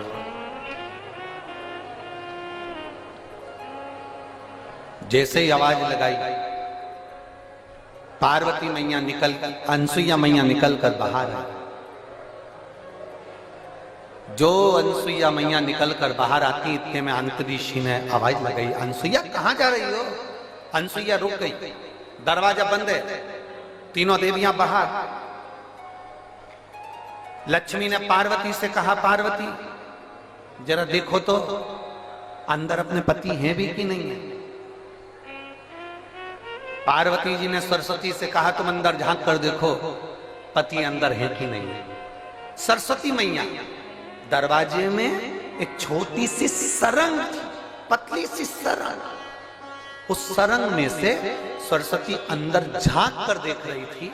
इतने में पीछे से देव ऋषि नारद जी आकर बोले, मैया तुम दूसरे के घर में झांकी हो ना, आज से पृथ्वी पर जितनी माता है ना, इनकी भी आदत बदल जाएगी।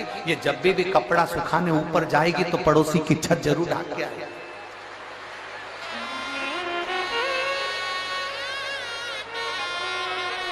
ए मैया,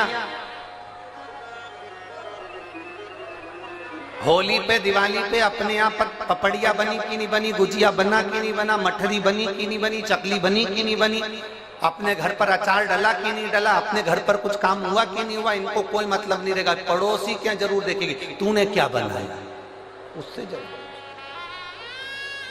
दिवाली पर अपने यहाँ रंगोली डली कि नहीं डली से मतलब नहीं है, पर पड़ोसी की रंगोली जरूर देखेगी उसने कौन सी बनाई।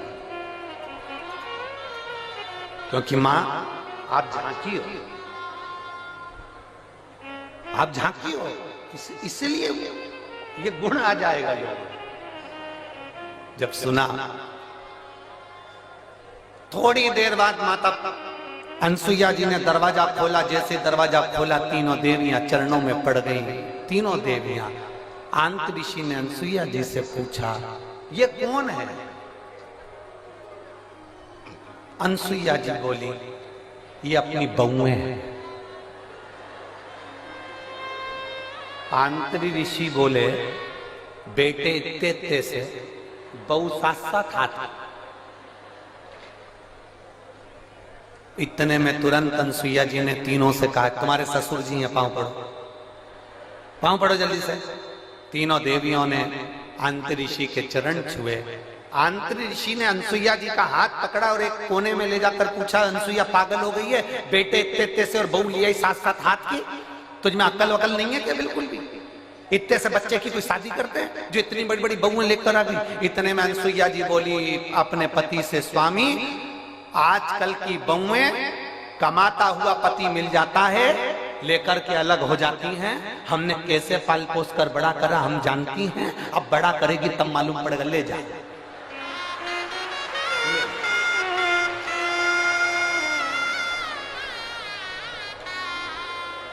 अब तीनों देवियां तीनों देवताओं को देखकर टेंशन में आ गई। लक्ष्मी जी बोली, मेरा कौन सा है? और पार्वती जी बोली, मेरा कौन सा है? सरस्वती जी की, मेरा कौन सा है? तीनों एक एक बच्चे को उठाती हैं, घुमा घुमा के देखती हैं। बाबा हर माल 2 रुपया, जिसका जो अंश है उठा लो।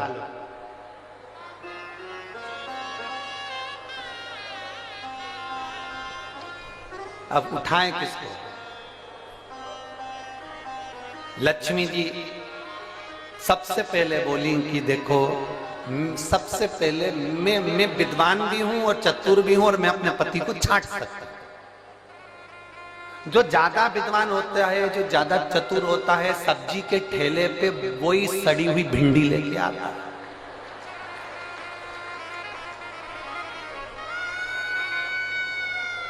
काना बैंगन जो ज्यादा समझदारी दिखाता है ना, वही लाता, वही छाट छाट के अलग अलग रखती जाएगी, रखती जाएगी, रखती जाएगी।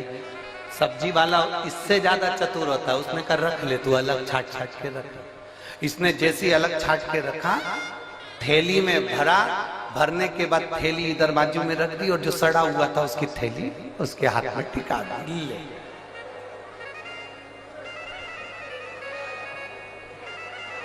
लक्ष्मी जी बोली, सबसे पहले मैं छाटूंगी। लक्ष्मी जी ने अपने पति को छाटा। जो छाटने बैठी लक्ष्मी जी, तो भगवान ब्रह्मा जी को उन्होंने अपनी गोदी में उठा लिया, और ब्रह्मा जी को गोदी में उठाकर बोली, ये मेरे पति हैं। उनको जो हाथ में लिया, इतनी देर में तो अनसुईया जी को हंसी आ गई। अनसुईया जी को हंसी आई, उन्होंने कहा रुको, इन तीनों को वापिस सुलाओ। जमीन पर सुलाया। अनसुईया जी ने हाथ में जल लिया, अगर मेरा पतिव्रता धर्म प्रबल है, मेरा सात्वित्व पक्का है, तो मैं जल छोड़ती हूँ, ये तीनों के तीनों बड़े हो जाएं। तीनों बड़े हुए, उन्हीं के अंश अवतार चंद्र, दुर्वासा और दत्तात्रेय भगवान प्रकट।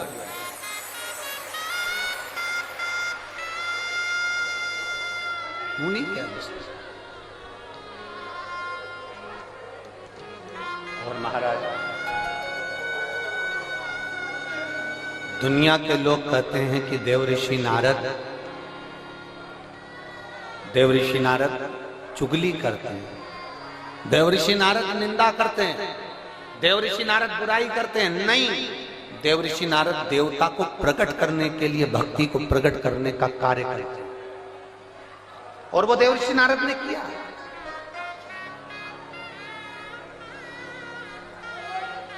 इसीलिए महाराज, इसीलिए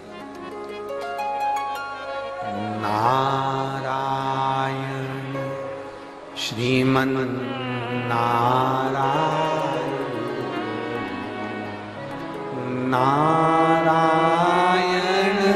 श्रीमन नारायण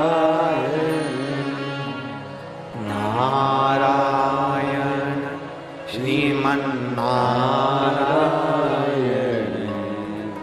नारायण श्रीमन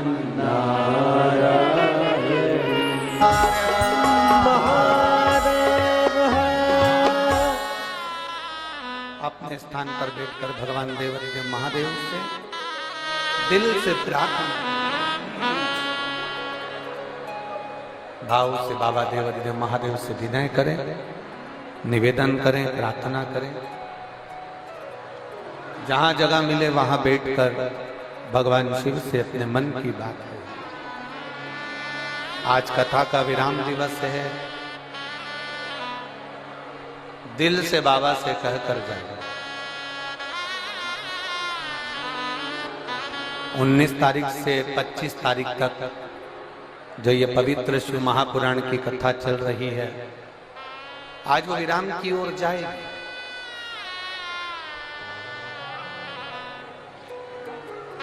1 अप्रैल से 7 अप्रैल तक मनासा नीमच जिले में 1 बजे से 4 बजे तक कथा टीवी पर आई। उस कथा का नाम है बेलपत्र शिव महापुराण की कथा। एक एक बेलपत्र का महत्व उस कथा में अपन जानेंगे, और उस कथा में अपन समझेंगे कि बेलपत्र की महत्वता क्या है।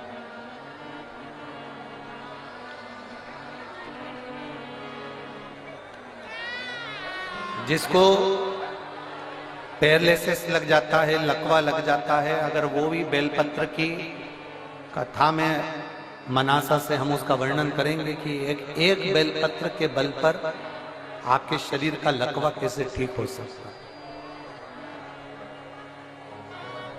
उस कथा को जरूर सुनिए।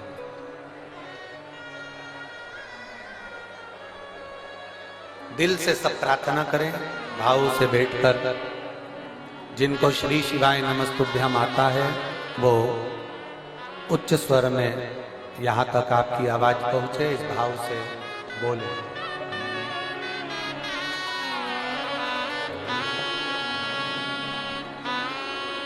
श्री शिवाय नमस्तुभ्यम, श्री शिवाय नमस्तुभ्यम, श्री शिवाय नमस्तुभ्यम, श्री शिवाय नमस्तुभ्यम, श्री शिवाय नमस्तुभ्यम, श्री शिवाय नमस्तुभ्यम, श्री शिवाय नमस्तुभ्यम। भोला सब दुख काटो हमारा, ओ भोला सब दुख काटो हमारा। शिव शंकर जपते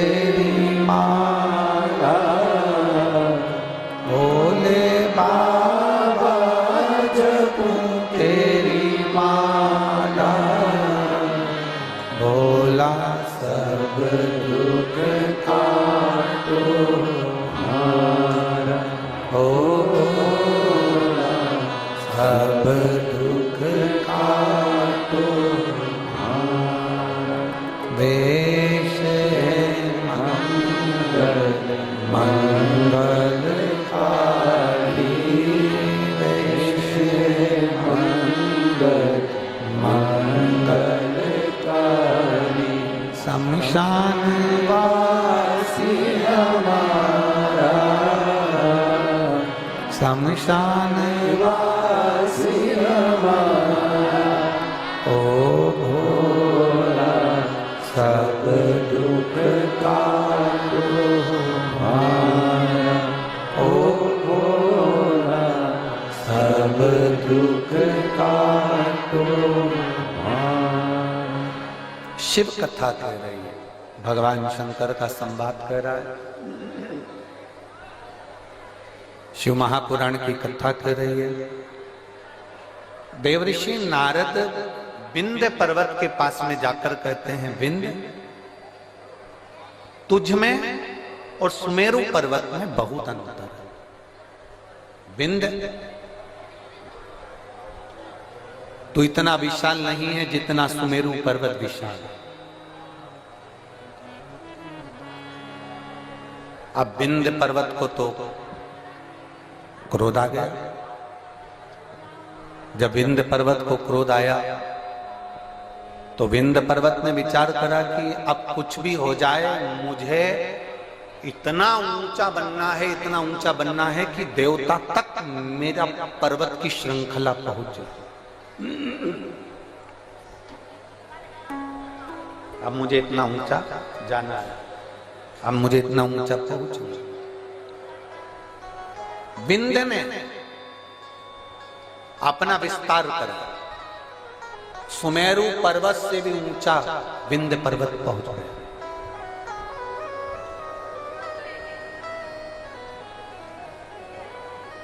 सूर्य के अश्व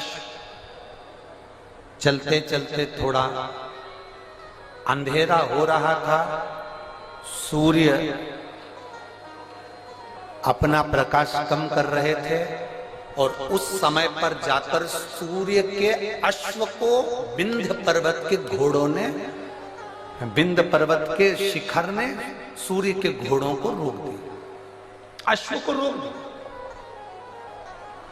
बहुत सावधानी से सुनना, यह कथा अभी तक हमारे मुखाग्रविंद पर कभी नहीं आई, परंतु ये प्रदोष की सबसे पहली पूजन, प्रदोष काल में सबसे पहली पूजन प्रदोष की कौन ने करी थी और कब करी गई थी, वो कथा चल रही। यदि कोई आपसे पूछेगा तो आप भी बता सकते हो कि हमने ये कथा ऐसे ऐसे प्रदोष की श्रवण करी।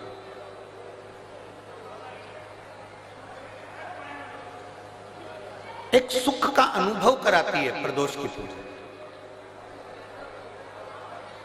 एक पत्र है, देखिए,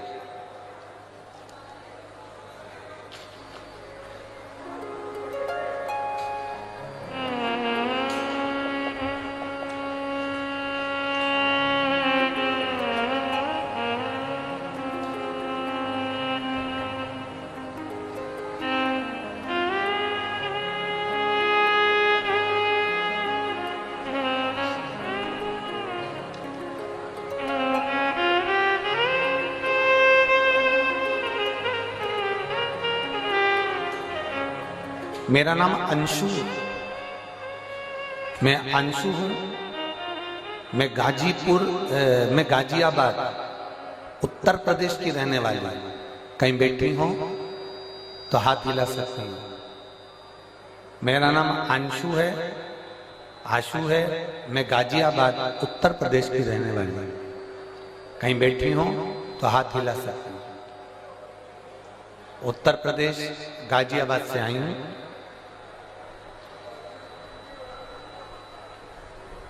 गुरुदेव, मेरी छोटी बेटी के जन्म के बाद मेरी छाती से दूध बहना बंद नहीं हुआ।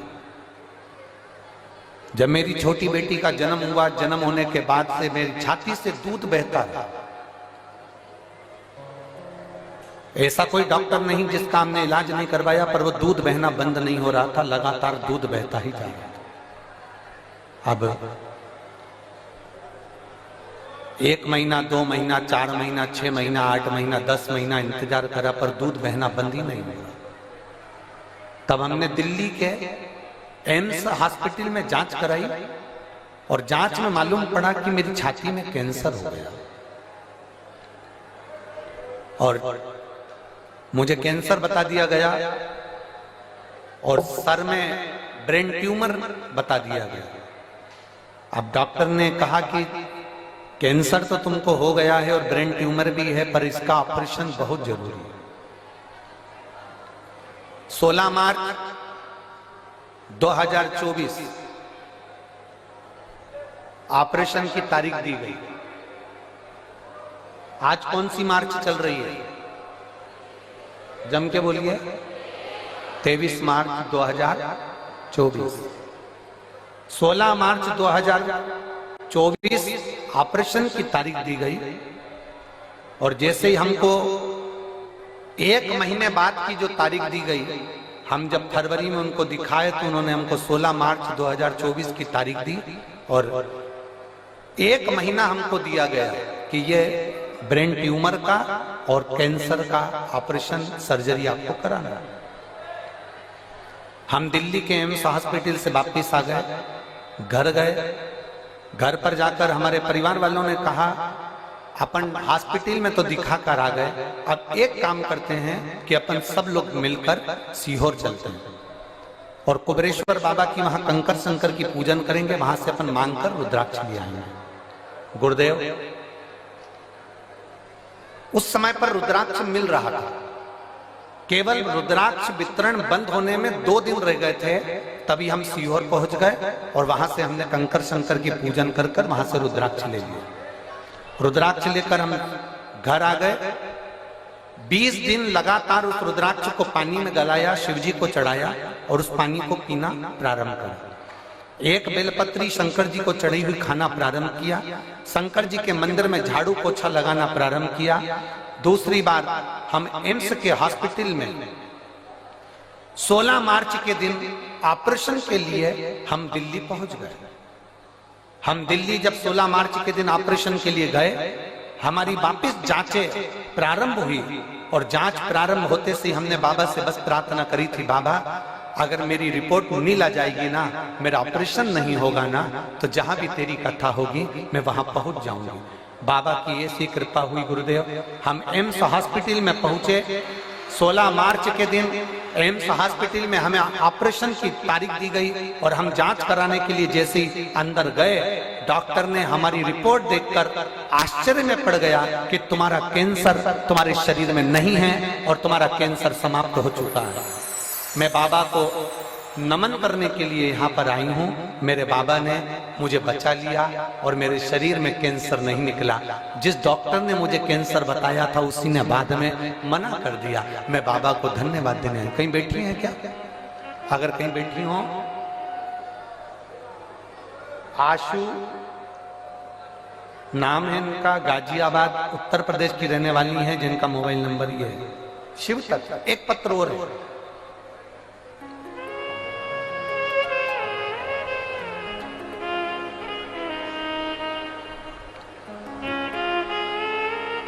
प्रियंका, जिला बिजनौर, ग्राम झीरन के रहने वाली हूं। प्रियंका जी कहीं बैठी हो तो हाथ हिला सकती हैं। प्रियंका, मेरा नाम प्रियंका है, मैं जिला बिजनौर, ग्राम झीरन की रहने वाली हूं। कहीं बैठी हो तो हाथ हिलाइए। आप ही हैं? श्री शिवाय नमस्ते। मेरा पुत्र यथार्थ, जिसकी उम्र 7.5 वर्ष का है, आया हुआ है क्या बेटा? आया? लिया लिया लिया।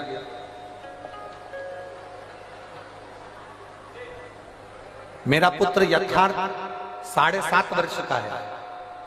6 मार्च 2023 को अचानक स्कूल में इसको उल्टी होने लगी और स्कूल में जब उल्टी होने लगी तो हमने नजदीक के हॉस्पिटल में भर्ती कराया। जांच में पता लगा कि बच्चे की पित्त की थैली में पथरी है और हम पेन क्रिया में सूजन है, जिसके कारण बच्चे को पेन क्रिया का अटैक हुआ है। यह देखते हुए हमने डॉक्टर को बच्चे को देहरादून हायर सेंटर के लिए रेफर कर दिया। जब देहरादून के हार्ट सेंटर में हम बच्चे को लेकर पहुंचे, 15 दिन इलाज करने के बाद छुट्टी करके घर भेज दिया, तब 7 दिन के बाद बच्चे को सीधे पांव में, सीधी टांग में बहुत भयंकर दर्द उठा। जब सीधी टांग में दर्द उठा, हम बच्चे को लेकर देहरादून उसी अस्पताल में पहुंचे। दोबारा जांच करने पर पता चला कि बच्चे को ब्लड कैंसर हो गया है। एक्यूट ल्यूकेमिया ब्लड कैंसर नामक एक बीमारी से ग्रसित हो गया। गुरुजी, जब यह सुनकर हम बहुत दुखी हो गए, तब डॉक्टर ने सलाह दी कि हमारे यहाँ पर बीमारी के डॉक्टर उपलब्ध नहीं है। इस बच्चे को जोक वाला कैंसर हुआ है, इस कैंसर की बीमारी के हमारे पास डॉक्टर नहीं है। आप देहरादून से इसको ले जा सकते हैं, आप बच्चे को आगे के इलाज के लिए दिल्ली ले जाओ। सर, गंगाराम अस्पताल के लिए हम बच्चे को दिल्ली लेकर आ गए। वहां पर हमने बोन मेरो टेस्ट कराया और बीमारी क्लियर हो गई कि इसको वो बीमारी है और कैंसर की बीमारी के कारण बस ये बच्चा तकलीफ में आ गया। अब करें तो करें क्या? डॉक्टर ने कहा दवाई देकर देखते हैं, अगर ठीक हो जाए, थोड़ा बहुत अंतर आ जाए तो ठीक है, नहीं तो ये बीमारी, इसको जो कैंसर हुआ है इसका इलाज सरल नहीं है। बच्चे की स्थिति में सुधार होना बहुत कठिन हो गया। जब बच्चे की स्थिति में सुधार नहीं आया, तब हमने पशुपतिनाथ का व्रत करना प्रारंभ करा। और पशुपतिनाथ का व्रत करते करते ही बच्चे को ना जाने कितनी समस्याएं सामने आकर खड़ी हो गई। कहीं उसका बीपी गड़बड़ हो रहा है, कहीं उसका दिमागी दौरा पड़ने लगा, शुगर का लेवल गड़बड़ हो गया, उसको डेंगू हो गया। पशुपति व्रत तो चल ही रहे थे गुरुजी, और उसके साथ में बच्चे को ये तकलीफें और बढ़ गई। अब करे तो करे क्या? इतने घबरा गए। हमने सोचा था कि बच्चे को पशुपति व्रत करेंगे तो थोड़ा सा रोग समाप्त होगा, पर इसको तो बीपी भी हो गया, दिमागी दौरा भी गड़बड़ हो गया, शुगर का लेवल भी गड़बड़ हो गया, डेंगू भी हो गया, और इसको बार बार हॉस्पिटल में भर्ती कराना पड़ रहा था। पर हिम्मत नहीं हारी गुरुदेव। आप कहते हो ना, बाबा कुछ ना कुछ अच्छा जरूर करेगा और बाबा जरूर सुनेगा। हमने फिर वापिस पशुपति व्रत करा, और व्रत करते करते हम सीहोर चले गए, और सीहोर जाकर कुबेरेश्वर धाम का रुद्राक्ष लेकर आए, और वहां से कंकर शंकर की पूजन कर कर एक कंकर को उठा लाए। हम रुद्राक्ष गलाकर शंकर जी पर जल चढ़ा देते, बेलपत्री बच्चे को खिला देते।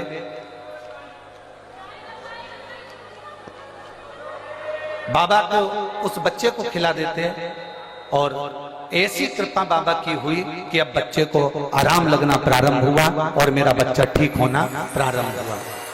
गुरुदेव, बाबा की कृपा से बाबा ने ठीक करा है, और एक बेलपत्र अगर व्यासपीठ की मिलेगी तो मेरा बच्चा और भी ठीक होगा। ये मैं बाबा से प्रार्थना करने आया हूं। शिव तत्व ओखड़ी और खाली ना जाता कोई कर से तुम्हारे, खाली न जाता कोई, दर से तुम्हारे, मैं भी खड़ी हो नदी बारे पसारे, अपने हृदय से लगा लो, गिरा जा रहा हूँ, उठा लो भोले अपने दर से, अब तो ना डालो, गिरा जा रहा हूँ, उठा लो।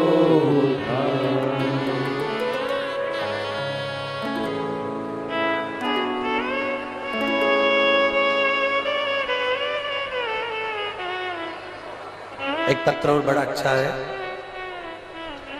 शहर चरखी दादरी जिला दादरी हरियाणा।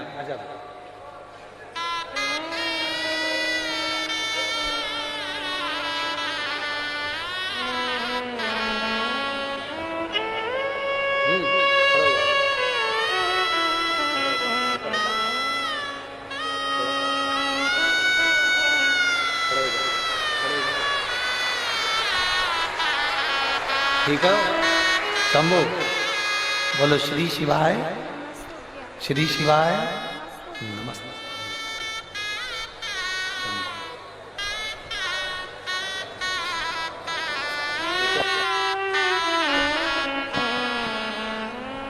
पहले से आराम है।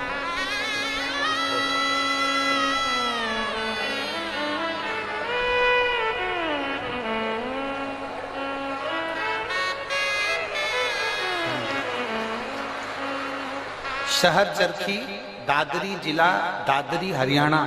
नाम ओमपति। फोन नंबर मेरा ये है। कहीं बैठी हो तो हाथ हिला सकते हैं, कहीं बैठे हो तो हाथ हिला सकते हैं। आप ही ने लिखा है, एक बार हाथ हिला दो। श्री शिवाय नमस्ते। शहर चरखी दादरी जिला दादरी हरियाणा। ओमपति। फोन नंबर ये है। मेरे भाई के लिए गुरुदेव मैं वर्णन करना चाहती हूँ। शिव बाबा का क्या वर्णन करूं।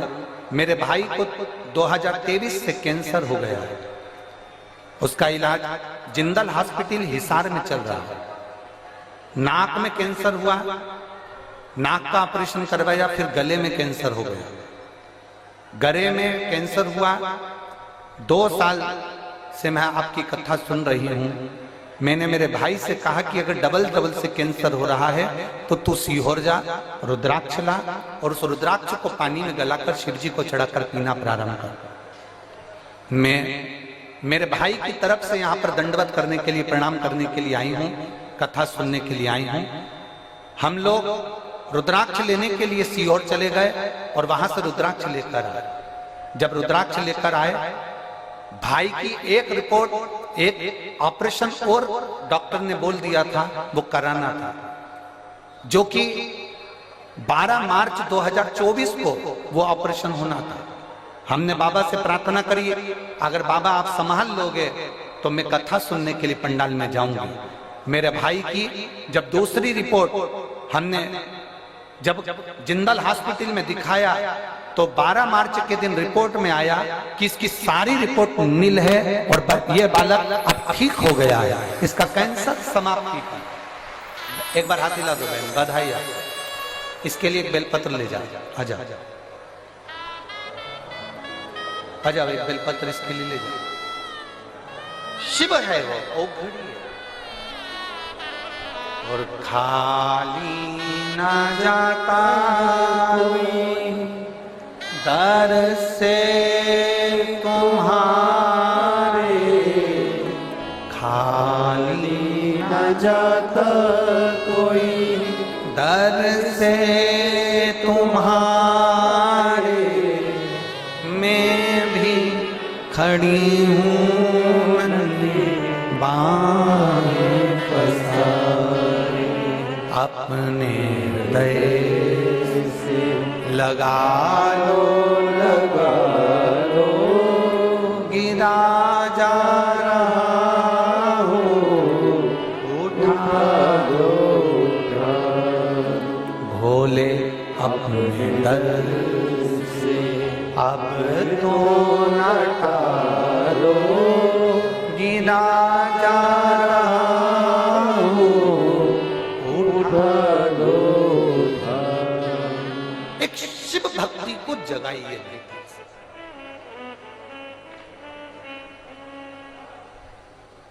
एक लोटा जल सारी समस्या का हल है। जिस दिन विश्वास से, भरोसे से, दृढ़ता से आप शंकर जी के मंदिर में एक लोटा जल चढ़ाने लगोगे, भरोसा रखकर जिस दिन बेलपत्र को खाने लगोगे,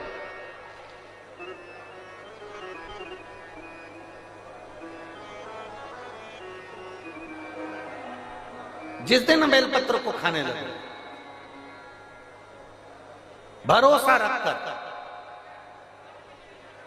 जिस दिन भगवान शंकर की भक्ति में तुम डूबने लगोगे, उस दिन तुम्हारी जिंदगी की सारी बीमारी, सारा दुख, सारी तकलीफ मेरे काल अधिपति महाकाल राजा की।